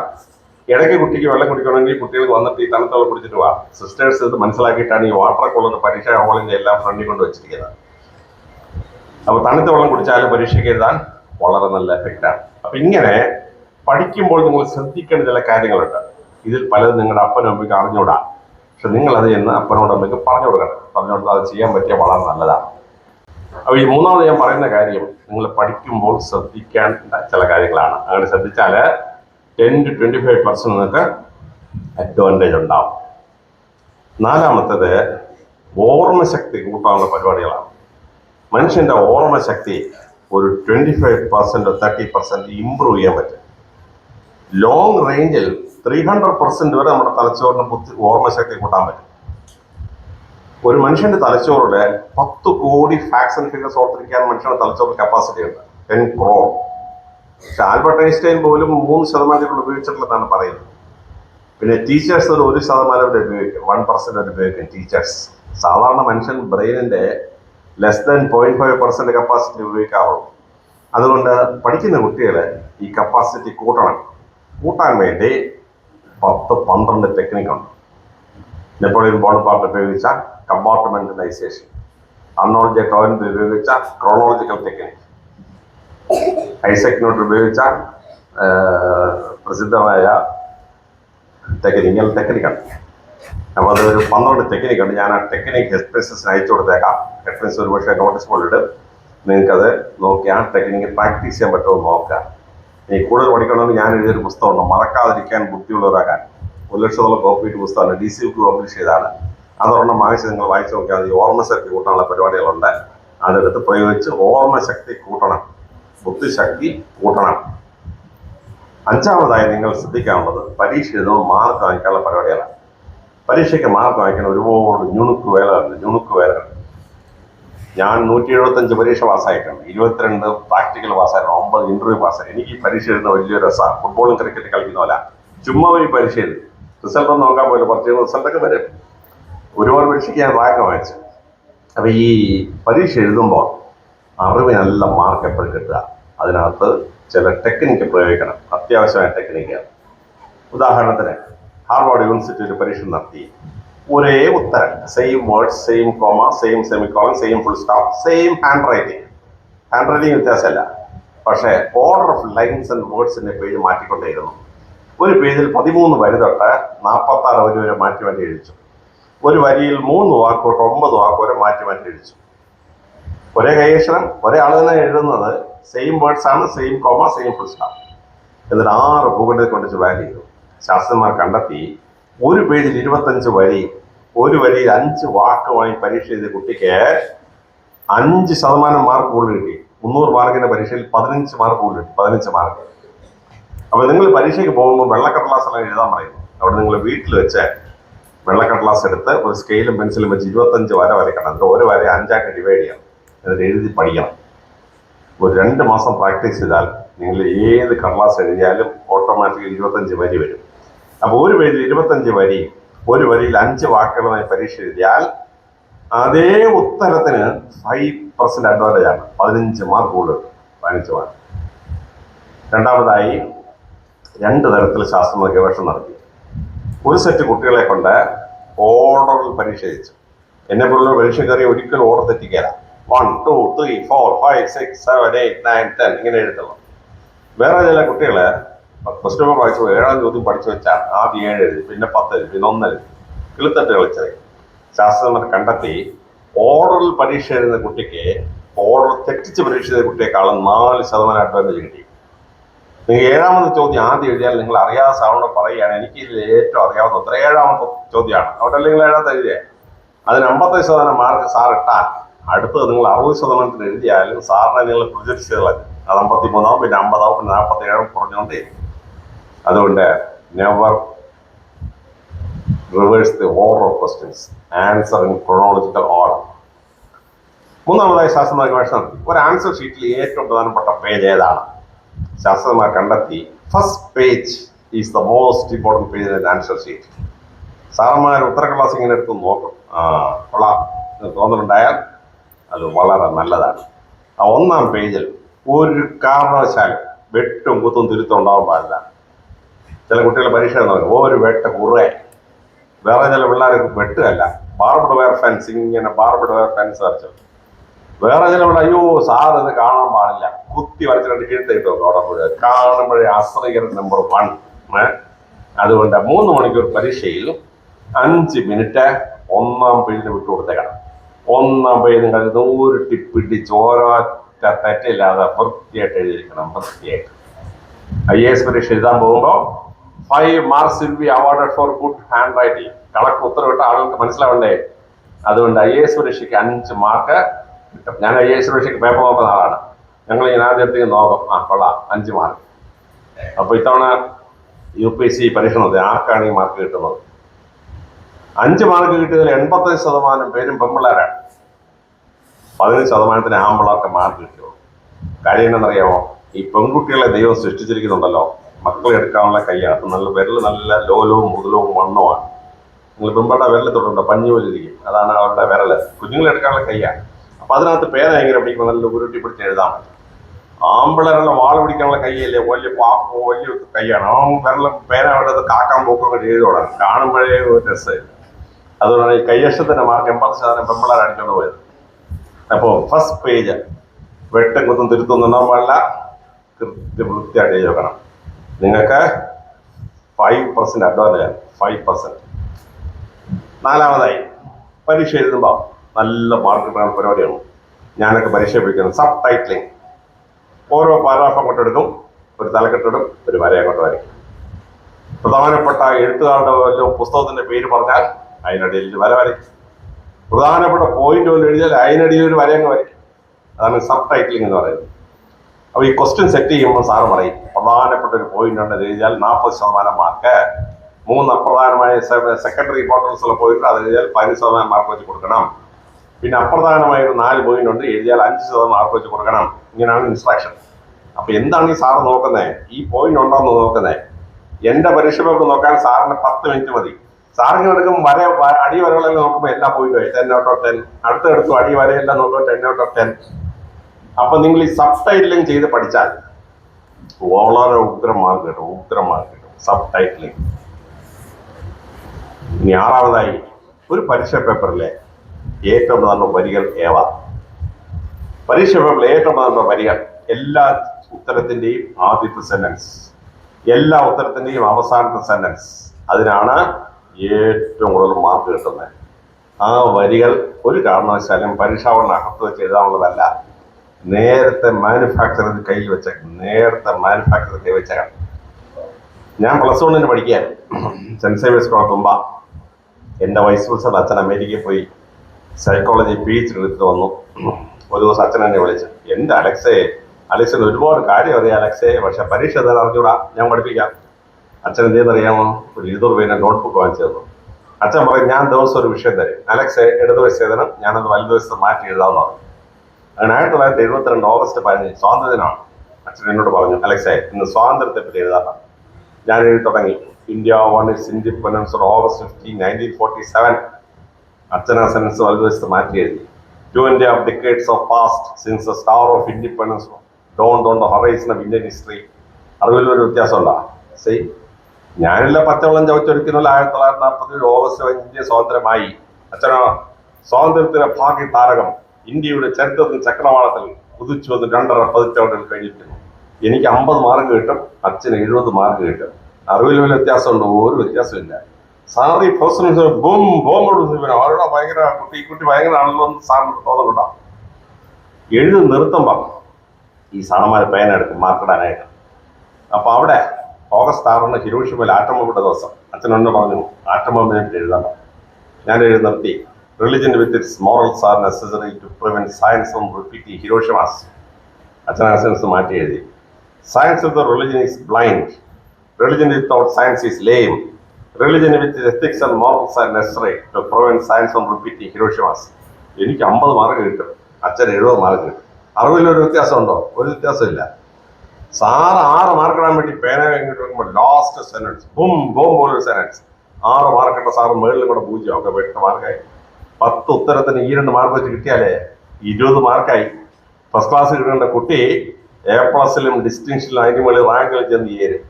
അതുകൊണ്ട് നിങ്ങളുടെ വീട്ടിൽ അറിവുള്ള ആരെങ്കിലും ഉണ്ടെങ്കിൽ അവരുടെ സഹായത്തോടുകൂടി, ഇഷ്ടമുള്ള സാറന്മാരുണ്ടെങ്കിൽ അവരുടെ സഹായത്തോടുകൂടി ഒരു 20 സെന്റൻസ് കാണാൻ പഠിച്ചു വെക്കണം. പരീക്ഷ എഴുതുമ്പം ഇതേലൊരെണ്ണം ആദ്യം ഫിറ്റ് ചെയ്യാം, എന്നിട്ട് ഉത്തരം എഴുതണം. നിർത്താൻ നേരം ഇതേലൊരെണ്ണം കൂടെ അവസാനം ഫിറ്റ് ചെയ്ത് കൊടുക്കണം. പേപ്പർ 1 ഉപയോഗിച്ച സെൻസ് തന്നെ പേപ്പർ 2 ഉപയോഗിക്കാം, അത് തന്നെ പേപ്പർ 3 ഉപയോഗിക്കാം. പേപ്പർ 1 കൊല്ലത്തിരുന്ന് സാറ് നോക്കും, പേപ്പർ 2 കൊണ്ടുവരുന്നത് സാറ് നോക്കും, പേപ്പർ 3 കൊട്ടാരക്കുന്ന സാറ് നോക്കും. ഈ സാറന്മാർക്ക് മനസ്സിലാകത്തില്ല, നമ്മുടെ സ്ഥിരം ബോംബ് മനസ്സിലാവില്ല. ഞാൻ +2 ഉപയോഗിച്ച ബോംബൊക്കെ IAS പരീക്ഷ എഴുതിയിട്ടുണ്ട്, എന്നെ ഒരുത്തന്നെ പിടിച്ചിട്ടൊന്നുമില്ല. അപ്പൊ ഉഗ്രം 20 സെന്റൻസ് കാണാൻ വെച്ചാൽ മക്കളെ ഭയങ്കരമാണ് കടിച്ച് കയറാൻ പറ്റും. Opening sentence, close sentence. ഇനി 7ാമത്തെ ടെക്നിക്കാണ് കൊട്ടേഷൻസ്. നിങ്ങളൊരു ബുക്ക് ഓഫ് കൊട്ടേഷൻ വായിക്കുന്നു, എന്നിട്ട് ലിബർട്ടി ഒരു സെന്റൻസ്, ഫ്രട്ടേണിറ്റി ഒരു സെന്റൻസ്, ക്യാപിറ്റലിസം ഒരു സെന്റൻസ്, സോഷ്യലിസം ഒരു സെന്റൻസ്, ഫ്രീഡം ഒരു സെന്റൻസ്, ഇങ്ങനെ ഒരു 10 കാണാൻ പഠിക്കും. എന്നിട്ട് ഓരോ ഉത്തരം ഓരോ പാർക്കണമായിട്ട് മഹാനായ ഇന്നത് പറഞ്ഞു ഒരു കാച്ച്. 10 ഉത്തരം കഴിയുമ്പോൾ സാർമാർ നോക്കും, 10 കൊട്ടേഷൻ. ഈ കുട്ടിക്ക് എന്തിനാണോടാ, നമുക്കറിയാം, നമുക്ക് ആകെ 10 അറിയാം, സാറിന് ഇത് മനസ്സിലാവത്തില്ല. അടിച്ച് കീറി മാർക്കാൻ വയ്ക്കണം. കൊട്ടേഷൻസ്. ഇനി 8ാമതായിട്ട് പരിപാടിയുണ്ട്, പ്രസംഗം. പ്രസംഗം കോട്ട് ചെയ്യണം. ഹ്യൂസ്റ്റൺ പീറ്റേഴ്സൺ ഒരു പുസ്തകമാണ്, the trust of worlds greatest speeches.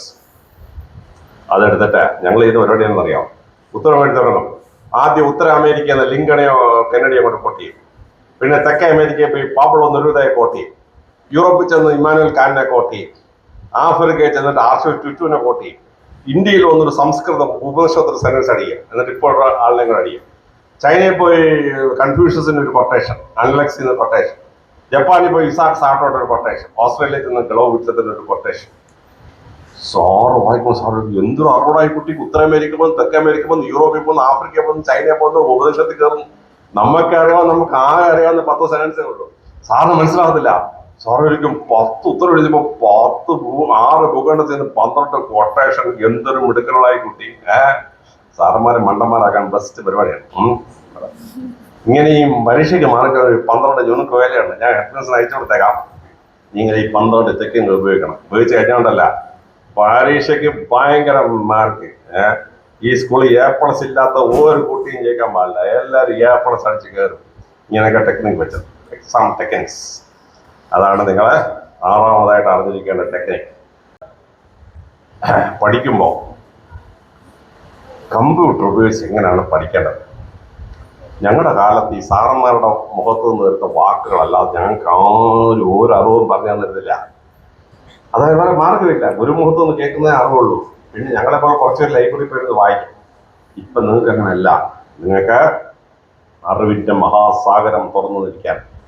ക്ലാസ്സിൽ സാറ് കാര്യം പഠിപ്പിച്ചു, നിങ്ങൾക്ക് മനസ്സിലായില്ല, അല്ലെങ്കിൽ സാറ് പഠിപ്പിച്ച ദിവസം നിങ്ങൾ പതിയായിട്ട് വീട്ടിലിരിക്കുകയായിരുന്നു, പോകാൻ പറ്റിയില്ല. 1200 പീരീഡ് പഠിപ്പിക്കാൻ. പക്ഷേ പഠിപ്പിക്കാൻ ആകെ 700 രൂപയുടെ നടന്നിട്ടുള്ളൂ. ബാക്കിയെല്ലാം ബന്ദ്, ഹർത്താൽ, അവധി എല്ലാം പോയി. പഠിപ്പിച്ചിട്ടില്ല. നിങ്ങൾ എന്ത് ചെയ്യണമെന്ന് അറിയാമോ? ക്ലാസ്സിൽ സാറ് പഠിപ്പിച്ചില്ലെങ്കിൽ വീട്ടിൽ വന്നിട്ട് നിങ്ങൾ നേരെ കമ്പ്യൂട്ടർ എടുക്കണം. യൂണിവേഴ്സിറ്റി ഗ്രാൻഡ്സ് കമ്മീഷന്റെ കൺട്രി വൈഡ് ക്ലാസ് റൂംസ് ആണ്. അതിനകത്തൊരു ചെറിയ വിഷയം കൊണ്ട് അടിച്ചു കൊടുക്കണം. ഇന്ത്യയിലെ ഏറ്റവും ബെസ്റ്റ് പ്രൊഫസർ 1 മണിക്കൂർ ക്ലാസ്സാണ്. E=mc² ആൽബർട്ട് ഐൻസ്റ്റൈൻ അടിച്ചു കൊടുത്താൽ E=mc² ഒരു സാറ് നാട്ടിച്ച് പാർത്തി പഠിപ്പിക്കും. അല്ലെങ്കിൽ EMRC head of electronic media research centre Hyderabad അടിച്ച് കയറി വിഷയം കൊണ്ട് അടിച്ചു കൊടുക്കണം. വേറൊരു ഉഗ്രൻ സാറ് അതിനെപ്പറ്റി പഠിപ്പിക്കും. Kerala government Victor channel 1 Malayalam, Victor channel English അടിച്ചങ്ങോട്ട് കൊടുത്താൽ ക്ലാസ്സാണ്. എൻ്റെ കിടപ്പുണ്ട് 30 ക്ലാസ്സാണ്. ഭംഗിയായിട്ട് ആ വിഷയം മനസ്സിലാവും. അപ്പൊ സാറ് പഠിപ്പിച്ച മനസ്സിലാകുന്നല്ലോ. സാറ് പഠിപ്പിച്ച ക്ലാസ്സിൽ പോകാൻ പറ്റാതിരുന്നാലോ ഈ പണിയും കൂടി ചെയ്താൽ നമ്മുടെ വീട്ടിൽ ചരുവസരി ഇരുന്നിട്ട് സുഖം പരിപാടി അടിച്ച് പറത്തി പഠിക്കാം. ഇത് ഞങ്ങളൊക്കെ പുസ്തകം കണ്ണുകൊണ്ട് വായിച്ചു. നിങ്ങൾക്ക് അതിൻ്റെ ആവശ്യമില്ല. നിങ്ങൾക്ക് ഇപ്പോൾ ചെവി കൊണ്ട് പുസ്തകം വായിക്കാം. ഞാനൊക്കെ 18-20 മണിക്കൂർ നിങ്ങൾക്ക് വായിച്ചു. അങ്ങനെ വായിക്കാൻ പാടില്ലെന്ന് ആരും എനിക്ക് പറഞ്ഞു തന്നില്ല. എൻ്റെ കണ്ണിൻ്റെ ഈ ഇടത്തെ കൺമുള 90% അടഞ്ഞിരിക്കുക, വലത്തെ കൺമുള 70%. ഞാൻ എൻ്റെ കണ്ണാടി 2 ഇരുമ്പ് ഉപയോഗിച്ച് പൊക്കിക്കൊണ്ട് നടക്കുക. ഇങ്ങനെ തുടർച്ചയായിട്ട് വായിച്ച് ഉള്ള ഗതികളെന്ന് പറഞ്ഞാൽ എൻ്റെ കണ്ണമ്മ അങ്ങോട്ട് ഞാൻ അനങ്ങത്തില്ല. നമ്മൾ ഇടത്തോട്ട് നോക്കിയാൽ എൻ്റെ കണ്ണ് ഇടത്തോട്ട് പോകത്തില്ല, വലത്തോട്ട് നോക്കിയാൽ എൻ്റെ കണ്ണ് വലത്തോട്ട് പോയി. പുസ്തകം നേരെ എൻ്റെ കണ്ണങ്ങ് ഫിക്സ്ഡ് ആയിട്ട്. അതാണ് ഗതികേട്. അവിടെ ഞാൻ സ്ത്രീകളെ നോക്കിയില്ല. സ്ത്രീകളെ നോക്കിയാൽ നമ്മുടെ നോട്ടത്തിൽ എന്തോ തെറ്റണമെന്ന് സ്ത്രീക്ക് തോന്നിയ പിന്നെ പറഞ്ഞിട്ട് വല്ല കാര്യമുണ്ടോ? ഒരു കാര്യമില്ല. ഗതികെട്ടാണ്. പക്ഷെ നിങ്ങൾക്ക് ഇപ്പോൾ ഈ പ്രശ്നമില്ല. നിങ്ങൾക്ക് പുസ്തകം വായിക്കാൻ കണ്ണ് വേണ്ട. നിങ്ങൾക്ക് ചെവി കൊണ്ട് പുസ്തകം വായിക്കാം. ഓഡിയോ ബുക്ക് എന്ന സാധനം, ഓഡിയോ ബുക്ക്. അതിനകത്ത് ഒരു വിഷയം കൊണ്ട് അടിച്ചു കൊടുത്ത് പുസ്തകത്തിന്റെ പേരടിച്ചു കൊടുത്താൽ ഓക്സ്ഫോർഡിലെ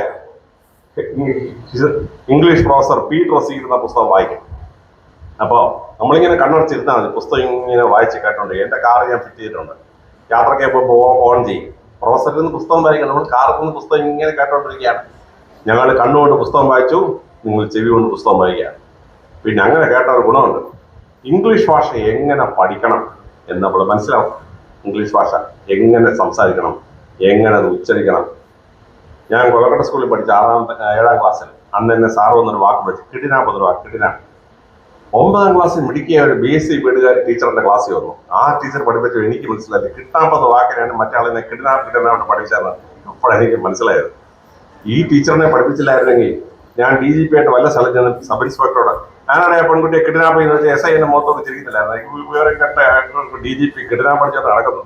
നിങ്ങൾക്ക് ഈ പ്രശ്നമില്ല. നിങ്ങൾക്ക് ഇംഗ്ലീഷിലെ ഓരോ വാക്യം എങ്ങനെ ഉച്ചരിക്കണം, എങ്ങനെ ഇംഗ്ലീഷ് സംസാരിക്കണം കറക്റ്റ് മനസ്സിലാവും. Audio book series. ഇനി പുസ്തകം ഇംഗ്ലീഷിലാണ്, അത് മലയാളത്തിൽ നിങ്ങൾ വായിക്കണം. എന്താണെന്നറിയാമോ? കുക്കു ആപ്പണതിന് കുക്കു ആപ്പണതിന് കയറി കഴിഞ്ഞാൽ ഇംഗ്ലീഷ് പുസ്തകം സമ്മറി മലയാളത്തിൽ വരും. ഒപ്പം ഇനി പുസ്തകം മുഴുവൻ വായിക്കണം വേണ്ട. ഇപ്പോൾ ബ്ലിങ്കിസ്റ്റ് എന്ന സാധനമുണ്ട്, BLINKIST, ബ്ലിങ്കിസ്റ്റ്. 4000 രൂപ കൊടുത്താൽ അടുത്ത 365 ദിവസം ഏത് പുസ്തകത്തിന് സമ്മറി വേണോ പുസ്തകത്തിന് പേരങ്ങോട്ട് കൊടുത്താൽ അപ്പോൾ സമ്മതി വരും. ഞാൻ ലിയോ ടോഷയുടെ വാർ ആൻഡ് പീസ് 3000 പേജ് 23 ദിവസമായിട്ട് വായിച്ചത്. നിങ്ങളെ ഇപ്പം ചെയ്യുന്നവരാണെന്ന് അറിയാമോ? ബ്ലിങ്കിസ്റ്റ് കയറി Leo Tolstoy War and Peace 2 minute കഴിയുമ്പോൾ കാണാം 10 പേജിൽ എൻ്റെ സമ്മറി വരും കംപ്ലീറ്റ്. ഞങ്ങളൊക്കെ നോൺ ഡീറ്റെയിൽ പഠിക്കാൻ 2 മാസം മെനക്കെട്ട്, നിങ്ങളൊക്കെ ഇപ്പോൾ അരമണിക്കൂറേ ഉള്ളൂ. നിങ്ങൾ ബ്ലിങ്കിസ്റ്റ് കയറി David Copperfield summary possible question and answer, അപ്പോൾ ഡേവിഡ് കോപ്പർഫീൽഡ് സമ്മറി വരും. പരീക്ഷയ്ക്ക് ചോദിക്കാവുന്ന 10-20 ഉത്തരം അപ്പോഴെ സ്ക്രീനിൽ അരമണിക്കൂറോട് നോൺ ഡീറ്റെയിൽ പഠിത്തം കഴിഞ്ഞ്. ഇപ്പോൾ വലിയ വലിയ സ്കൂളിലൊക്കെ പ്രിൻസിപ്പളിൻ്റെ കമ്പ്യൂട്ടറിൽ ബ്ലിങ്കിസ്റ്റ് 4000 രൂപ രജിസ്റ്റർ ചെയ്യുക. സ്കൂളിലെ ഏത് സാറിനും എന്ത് വിഷയമുണ്ടോ നേരെ ബ്ലിങ്കിസ്റ്റിൽ അടിക്കുക, സമ്മർ എടുക്കുക, ക്ലാസ്സിലോട്ട് പോയി ആഴ്ച പാർത്തുക. ഇതാണ് പരിപാടി ഇപ്പോൾ. ബ്ലിങ്കിസ്റ്റ് രജിസ്റ്റർ ചെയ്താൽ പുസ്തകം സമ്മറി. ഇനി കേട്ടാൽ പോരാ, കണ്ടോണ്ട് പഠിക്കണം. എന്തുകൊണ്ടെന്ന് അറിയാമോ? യൂട്യൂബിൽ കയറി ഡോക്യുമെന്ററീസ് എന്ന സാധനമാണ്. ഡോക്യുമെന്ററീസ് 66 ലക്ഷം ക്ലാസ്സാണ്. 66 ലക്ഷം. സോളാർ സിസ്റ്റം ഒന്ന് അടിച്ചു കൊടുത്താൽ 9 മണിക്കൂർ സോളാർ സിസ്റ്റം കാണാം. മെർക്കുറി കണ്ടാൽ മെർക്കുറി എന്തൊക്കെ ഉണ്ട്, അതിൻ്റെ എന്തൊക്കെ കാണാൻ പറ്റും കംപ്ലീറ്റ് ഓരോ പ്ലാനറ്റ്. പിരമിഡ്സ് ഓഫ് ഈജിപ്റ്റ് അടിച്ചാൽ ഓരോ പിരമിഡ് എടുക്കും, അതിന് നീളം, വീതി, ആര് പണിഞ്ഞു, അതിൻ്റെ പ്രത്യേകത എന്താണ്, അതിൻ്റെ എത്ര സെല്ലുണ്ട്, അവിടെ എന്തൊക്കെയുണ്ട്, എത്ര മമ്മി കിട്ടി, കംപ്ലീറ്റ് 66 ലക്ഷം ക്ലാസ്സാണ് യൂട്യൂബിലെ ഡോക്യുമെന്ററീസ്. ബിബ്ലിയോഗ്രഫീസ് സെർച്ച്, ഒരു വിഷയം കൊണ്ട് കൊടുത്താൽ ആ വിഷയത്തെ വഴി ലോകത്തിൽ എത്ര പുസ്തകം എഴുതിയിട്ടുണ്ട്, എന്തെല്ലാം എത്ര ലേഖനമുണ്ട്, ഏതൊക്കെ രാജ്യത്തെ അതിൻ്റെ ഡോക്യുമെന്റ്സ് ഉണ്ട്, കംപ്ലീറ്റ് വരവാ. Encyclopedia search. ഞങ്ങളുടെ കാലത്ത് എൻസൈക്ലോപീഡിയ നോക്കണമെങ്കിൽ തുമ്പോട് ഞാൻ ബസ് കയറി ഇറങ്ങി 100 കിലോമീറ്റർ ആയിരുന്നു തിരുവനന്തപുരത്ത് പോയി. തിരുവനന്തപുരം 2ാം നിലയിൽ ചെന്ന് പുസ്തകത്തിന് എൻസൈക്ലോപീഡിയ സെർച്ച് കൊടുത്തവണെ അകത്ത് കയറ്റി ഇരുമ്പ് ഗേറ്റ് അങ്ങോട്ട് കൂട്ടിയിട്ടേ തരത്തുള്ളൂ വായിക്കാൻ. ഇപ്പം നിങ്ങൾ ബെഡ്റൂമിൽ ഇരുന്ന് എൻസൈക്ലോപീഡിയ സെർച്ചിലോട്ട് കയറിയിട്ട് കുണ്ടറ എന്നടിച്ചു കഴിഞ്ഞാൽ Britannica, Americana, Collier's, world of encyclopedia, Wikipedia, encyclopedia എവിടെയൊക്കെ ഇതിനെപ്പറ്റി പറയുന്നുണ്ടോ ഒറ്റ അടിക്ക് അപ്പോഴേ സുഖം പരിപാടി. ചാറ്റ് GPT, എൻ്റെ അമ്മോ, ഇത് കണ്ടുപിടിച്ചാൽ സംഭവിച്ചു കൊടുക്കണം. ഏത് വിഷയം കൊടുത്താലും ലേഖനം വേണോ, അപ്പോഴെ ലേഖനം 10 പേജ് ആ സ്ക്രീനിൽ വരും. ഇത്തവണ IAS പരീക്ഷയ്ക്ക് തുടങ്ങുന്ന കുട്ടികൾക്ക് ഞാൻ പഠിപ്പിക്കുകയായിരുന്നു. ഞാൻ പറഞ്ഞു, മക്കളെ ഇത്തവണ ഒരു 10 essay പോസിബിൾ ആണെന്ന് പറഞ്ഞു. ഞാൻ കൊടുത്ത് ഞാൻ 1/2 മണിക്കൂർ കഴിഞ്ഞ പിള്ളേർ കിട്ടി സാർ, അത് എന്താ കിട്ടി? അല്ല സാറ് പറഞ്ഞ ലേഖനം കിട്ടി, എങ്ങനെ കിട്ടി? അതെ സാറ് പറഞ്ഞു നടക്കുന്നത്. ഞങ്ങൾ ഓരോരുത്തരും മൊബൈൽ എടുത്ത് ഓരോരുത്തരും മൊബൈൽ ഓരോരോ വിഷയം അടിച്ച് നമുക്ക് കൊടുത്ത് 1/2 മണിക്കൂർ കഴിയുമ്പോൾ 10 ലേഖനം താഴെ ഇറങ്ങി വരും 10 പേരുടെ മൊബൈൽ. പണ്ട് ഞങ്ങളൊക്കെ 2-3 ദിവസം ലൈബ്രറിയിൽ നിന്ന് മെനക്കെട്ട് വായിച്ചിട്ട് ലേഖനം എഴുതി രാത്രി 10 മണിയാകുമ്പോൾ തീർക്കുന്ന സാധനമാണ്. 5 മിനിറ്റ് ലേഖനം റെഡി.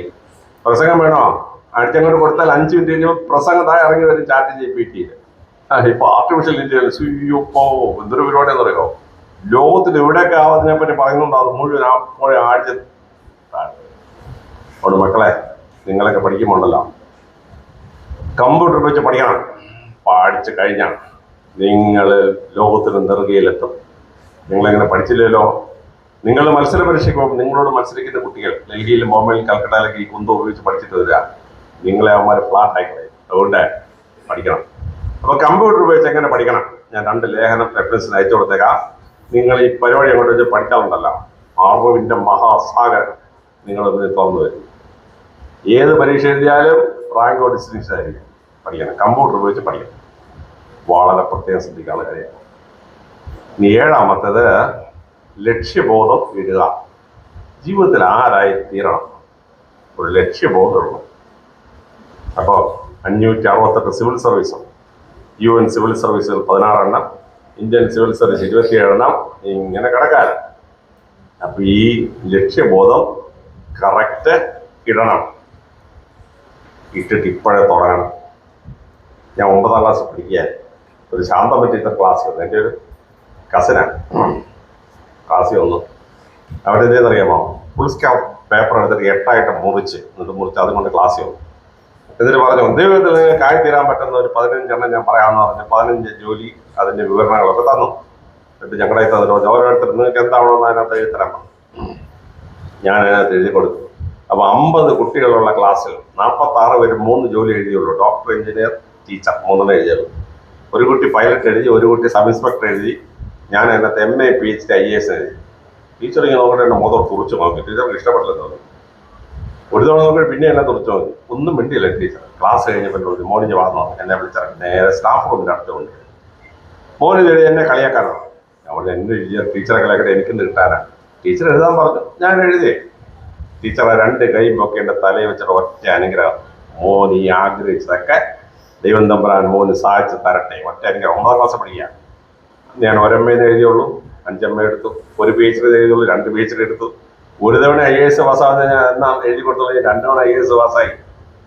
9ാം ക്ലാസ്സിൽ ലക്ഷ്യമിട്ടാൽ നടന്നിരിക്കും മക്കളെ. ദൈവം തമ്പുരാൻ ലോകത്തിൽ ആരെ നിങ്ങൾ തടയാൻ പറ്റിയില്ല. നിങ്ങൾ ഈ രാജാറാം സ്കൂളിൽ ഇരുന്നുകൊണ്ട് തീരുമാനിക്കണം എവിടെ എത്തണം. തീരുമാനിച്ചാണല്ലോ, വളരെ എളുപ്പമാണ്. കമ്പ്യൂട്ടർ കയറിയാൽ മതി. ആ എഴുതാൻ ഉദ്ദേശിച്ച പരീക്ഷയുടെ സിലബസ്, അതിൻ്റെ കഴിഞ്ഞ 5 കൊല്ലത്തെ ക്വസ്റ്റ്യൻ പേപ്പർ, മോഡൽ ആൻസർ എല്ലാം, വായിക്കേണ്ട പുസ്തകങ്ങളുടെ ലിസ്റ്റ് ഇറങ്ങി വരാം. 15 മിനിറ്റ് ഇറങ്ങി വരും കംപ്ലീറ്റ് പരിപാടി. അപ്പം ഈ സ്കൂളിൽ നടത്തുന്നതിന് മുമ്പ് നിങ്ങൾ ലക്ഷ്യമിടണം. എവിടെ ചേരണം? ലക്ഷ്യമിടണം. ഇട്ടിട്ട് ഇങ്ങോട്ട് പോകണം. ഞാനിവിടെ ഒരു മിടുക്കനായ കുട്ടിക്ക് മത്സര പരീക്ഷയുടെ പാസ്സാകാൻ പറ്റും 148 പരീക്ഷ ഞാൻ എൻ്റെ കംപ്ലീറ്റ് ലിസ്റ്റ് റെഫറൻസിന് അയച്ചു കൊടുത്തേക്കാം. നിങ്ങളത് അങ്ങോട്ട് എടുത്തിട്ട് ഇതിലൊരു 6 എണ്ണം നിങ്ങൾ ലക്ഷ്യമിട്ടു. ഇത് ഇന്ന സാധനം പാസ്സാവണം. ലക്ഷ്യമിട്ട് അങ്ങോട്ട് പഠിച്ചാണല്ലോ നിങ്ങളവിടെ എത്തിച്ചേരും. ഒരു സംശയം വേണ്ട, എത്തിച്ചേരും. ശ്രദ്ധേയമായിട്ട് എത്തിച്ചേരും. ഇത് വളരെ ശ്രദ്ധേയമായി പ്രാക്ടീസ് ചെയ്യാനായിട്ട് പറ്റണം. ലക്ഷ്യമിട്ടിട്ട് പോകാൻ. ഇനി 8ാമതായി നിങ്ങൾ ചെയ്യേണ്ടതെന്നറിയാമോ? നിങ്ങൾ ടൈം ടേബിൾ ഉണ്ടാക്കണം. ജീവിതത്തിനൊരു ടൈം ടേബിൾ ഉണ്ടാക്കണം. ലോകത്തിൽ വലിയ പരീക്ഷയ്ക്ക് 32 വയസ്സിൽ എഴുതാൻ പറ്റും. UN സിവിൽ സർവീസ് 32 കഴിഞ്ഞാൽ പറ്റിയില്ല. IAS പരീക്ഷ 32 കഴിഞ്ഞാൽ പറ്റിയില്ല. മൾട്ടിനാഷണൽ കമ്പനി സർവീസ് 32 കഴിഞ്ഞാൽ പറ്റിയില്ല. അപ്പോൾ 10ാം ക്ലാസ്സിൽ പഠിക്കുന്ന ഒരു കുട്ടി, അവന് ഇനി 15 വയസ്സായി, ഇനി 17 വർഷമാണ്. അപ്പോൾ ആ കുട്ടിക്ക് മത്സര പരീക്ഷ എഴുതാൻ 2042 വരെ സമയമുണ്ട്. അപ്പൊ കുട്ടി കറക്റ്റ് ലക്ഷ്യമിടണം. ഞാൻ 2025 SLC, 2027 +2, 2030 degree, 2032 post graduation, 2035 PhD. Correct ലക്ഷ്യമിടണം. ഓരോ പരീക്ഷ 7 വർഷം എഴുതണം. കറക്റ്റ് ലക്ഷ്യമിടണം. 21 IAS എഴുതണം. നിങ്ങൾക്കറിയാം 2031 IAS പരീക്ഷ എഴുതണം. 2025 2031 കറക്റ്റ് നിങ്ങൾ ചാർട്ട് ചെയ്യണം. ചാർട്ട് ചെയ്ത് എഴുതണം മക്കളെ.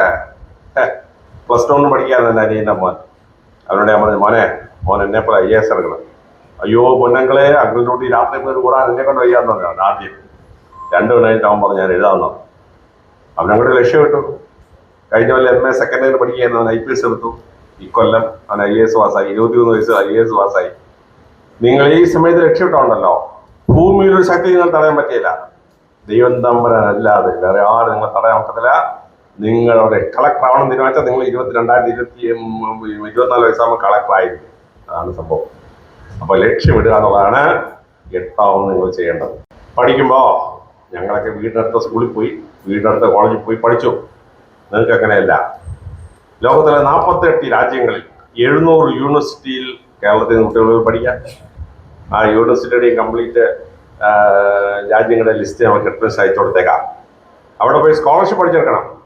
സ്കോളർഷിപ്പ് പണ്ട് ഞങ്ങളുടെ കാലത്ത് 4000 രൂപയുടെ വലിയ സ്കോളർഷിപ്പ്. എനിക്കൊക്കെ മെറിറ്റ് സ്കോളർഷിപ്പ് കിട്ടുമ്പോൾ 4000 രൂപ ഭയങ്കര തുകയാണ്. ഇപ്പം അങ്ങനെയൊന്നല്ല. നിങ്ങൾ കഴിഞ്ഞ മാസം മൊത്തത്തിൽ വായിച്ചില്ലേ? പീരുമേടിൽ ഒരു കുട്ടിക്ക് റോയൽ കോളേജ് ഓഫ് ഇംഗ്ലണ്ടിൽ അഡ്മിഷൻ 20 കോടി സ്കോളർഷിപ്പ്. 20 കോടി. 5-8 മാസം നമ്മൾ മൊത്തത്തിൽ വായിച്ചില്ലേ? കോഴഞ്ചേരി ഒരു കുട്ടിക്ക് 1,68 ലക്ഷം. ഞാൻ കോഴഞ്ചേരി രാവിലെ ഒരു പ്രസംഗത്തിന് പോയി. ഉച്ചക്കത്തെ പ്രസംഗം തിരുവല്ലയില. അപ്പോൾ ഇടയ്ക്കൊരു 4 മണിക്കൂർ ഗ്യാപ്പ്. എന്ത് ചെയ്യണം? ഞാൻ വിചാരിച്ച് എൻ്റെ ഒരു കസിൻ സിസ്റ്റർ ഉണ്ട്, പെങ്ങളുടെ വീട്ടിൽ പോകുന്നത് വെച്ച് ഞാൻ പെങ്ങളുടെ വീട്ടിൽ പോയി. അപ്പോൾ പെങ്ങൾ എന്നോട് പറഞ്ഞു, പൊന്നച്ചായ ഈ മോക്ക് പഠിക്കാൻ വല്ല സ്കോളർഷിപ്പ് മാറ്റി കൊടുക്കാം. ഞാൻ കുത്തിയിരുന്ന് 20 സ്കോളർഷിപ്പ് വന്നു. പെങ്കൊച്ച് വളരെ സീരിയസ് ആയിട്ട് നിങ്ങൾ പഠിച്ചു. 1,68 ലക്ഷം സ്കോളർഷിപ്പ്. മലയാളം വായിച്ചില്ലേ നിങ്ങൾ? ആ കുട്ടികൾ അപ്പം എന്നോട് പറയും, പൊന്നച്ചായ 10 ലക്ഷം ഞാൻ ജീവിതത്തിൽ ഇതുവരെ കണ്ടിട്ടില്ല. ഈ 1,68 ലക്ഷം. ഹാർവാർഡ് യൂണിവേഴ്സിറ്റിയിലെ സ്കോളർഷിപ്പ് 5 കോടി. പട്ടം ട്രംപ് അവിടെ ഇരിപ്പുണ്ടെങ്കിൽ നമുക്ക് അറിയാൻ പറ്റത്തില്ല നാളെ ഒന്നും സംഭവിക്കരുത്. പക്ഷേ ഹാർവാർഡിന് 5 കോടി, ഓക്സ്ഫോർഡ് 2.5 കോടി, ലണ്ടൻ സ്കൂൾ ഓഫ് എക്കണോമിക്സ് 50 ലക്ഷം. ഇങ്ങനെയൊക്കെ സ്കോളർഷിപ്പ്. അപ്പം ഇങ്ങനെയുള്ള വലിയ സ്കോളർഷിപ്പ് 83 സ്കോളർഷിപ്പ് ലിസ്റ്റ് ഞാൻ അഡ്മിഷൻ അയച്ചു കൊടുത്തേക്കാം. നിങ്ങൾ ഇപ്പോഴേ ലക്ഷ്യം ഇടണം. ഏത് കോടി അടിക്കണം ലക്ഷ്യം ഇട്ടിട്ട് ഒറ്റ വടിയിൽ അങ്ങോട്ടൊക്കെ പോകണം. നിങ്ങളവിടെ എത്തിച്ചേരാം. കോളേജിൽ പഠിക്കുമ്പോൾ സ്കോളർഷിപ്സ് എത്തിച്ചേരാൻ കഴിഞ്ഞിരിക്കണം. അത് വളരെ സത്യമായിട്ട് പ്ലാൻ ചെയ്ത് പോകണം. ഏത് പരീക്ഷ ഏത് വർഷം എഴുതണം, അതെന്താ പഠിക്കേണ്ടത്, നോക്കി ലക്ഷ്യമിട്ട് അങ്ങോട്ട് പോകണം. ലക്ഷ്യമിട്ടാൽ നിങ്ങൾക്ക് അവിടെ എത്തിച്ചേരാൻ പറ്റും. 10ാമതായി, ജീവിതത്തിൽ നിങ്ങൾ ഉയരണം എന്ന് ആഗ്രഹിക്കുന്ന 3 പേരുണ്ട്. അമ്മ, അച്ഛൻ, ഇഷ്ടമുള്ള ഗുരു. ഇവർക്കാണ് നിങ്ങളുടെ ജീവിതത്തിൽ ഉയരണമെന്ന് ആഗ്രഹമുള്ളതാണ്. ബാക്കിയുള്ളവർക്ക് അസൂയ. അപ്പൊ നിങ്ങൾ ഇവിടുന്ന് പോയാൽ പോകാൻ പറ്റുന്ന 200 പ്രൊഫഷൻസ് എന്തൊക്കെയാണ്?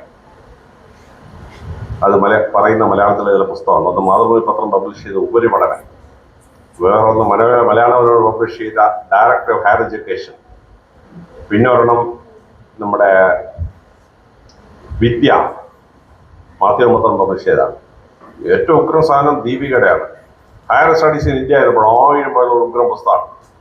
ഈ 4 കവർ പേജും അതിൻ്റെ കണ്ടന്റ് ഞാൻ ഹെഡ്ലൈൻസിന് അയച്ചു കൊടുക്കാം. നിങ്ങൾ അതിനകത്ത് ഏതെങ്കിലും ഒന്നെടുത്ത് വായിക്കണം. ഈ 200 എവിടെയാണ് എൻ്റെ പരിപാടി കണ്ടെത്തി അത് ഫിക്സ് ചെയ്യാം. ആ 200 വഴിയൊന്ന് തിരഞ്ഞെടുക്കുന്നത് വളരെ പ്രധാനപ്പെട്ട ഒരു പണിയാണ്. അതിനകത്ത് നിങ്ങളൊരു 7-8 സെലക്ട് ചെയ്യണം. ഇത് നിങ്ങളിങ്ങനെ അമ്മയുടെ അടുത്തും അപ്പൻ്റെ അടുത്തും ഇഷ്ടമുള്ള സാറിൻ്റെ അടുത്ത് ടീച്ചറിൻ്റെ അടുത്ത് കൂടാം. അപ്പം ടീച്ചറിനും അമ്മയ്ക്കൊക്കെ നിങ്ങളുടെ കഴിവറിയാം, നിങ്ങളുടെ ബുദ്ധിശക്തി എത്രയെന്നറിയാം, നിങ്ങളുടെ സ്വഭാവം അറിയാം. അപ്പം അവരതിനകത്ത് 8 ഒരു 3 ഷോർട്ട് ലിസ്റ്റ് ചെയ്യും. മോളെ ഈ 3 നമ്മൾ സെലക്ട് ചെയ്യാൻ മതി. ആ ഷോർട്ട് ലിസ്റ്റ് ഇത് ഒരെണ്ണം നിങ്ങളെ ലക്ഷ്യമിട്ട് നീങ്ങാണ്ടല്ലോ, നിങ്ങൾ അവിടെ ചെന്നിരിക്കും. സംശയം വേണ്ട. അങ്ങനെ പ്ലാൻ ചെയ്ത് നിങ്ങൾ പോകണം.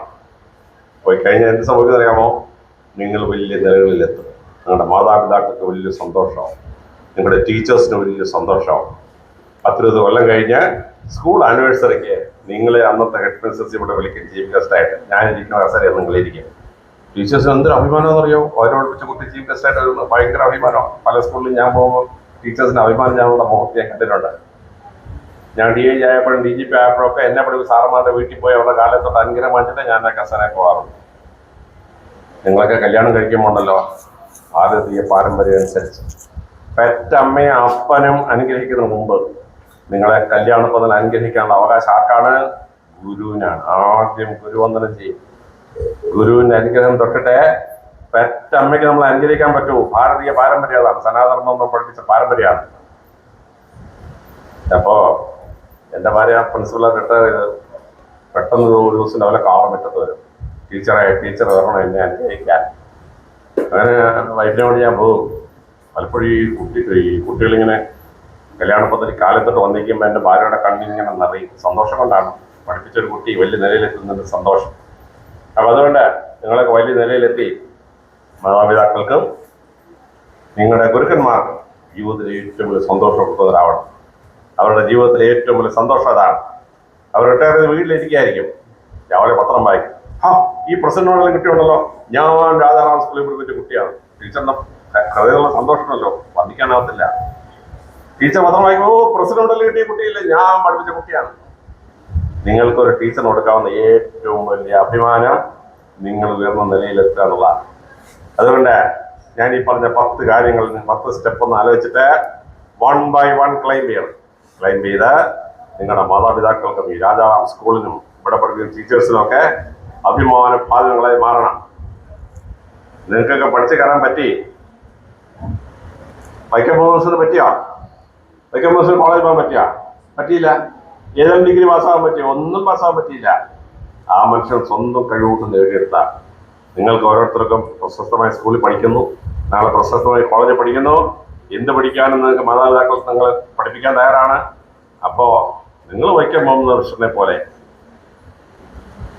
100 കണക്കിന് വേദികളിൽ നിങ്ങൾ ഈ ലോകത്തിനുള്ള സംഭാവനകളെ പറ്റി മനുഷ്യർ ഓർത്തിരിക്കുന്ന മഹാന്മാരും മഹതികളുമായി തീരണം. അത് ഇന്നത്തെ ഈ വൈക്കം മുഹമ്മദിന്റെ ഓർമ്മ ആഘോഷിക്കുന്ന ഈ ഫംഗ്ഷൻ കാരണഭൂതമാകട്ടെ എന്ന് പ്രാർത്ഥിച്ചുകൊണ്ട് എൻ്റെ ഇളയ വാക്കുകൾ ഉപസംഹരിക്കുന്നു. നമസ്കാരം.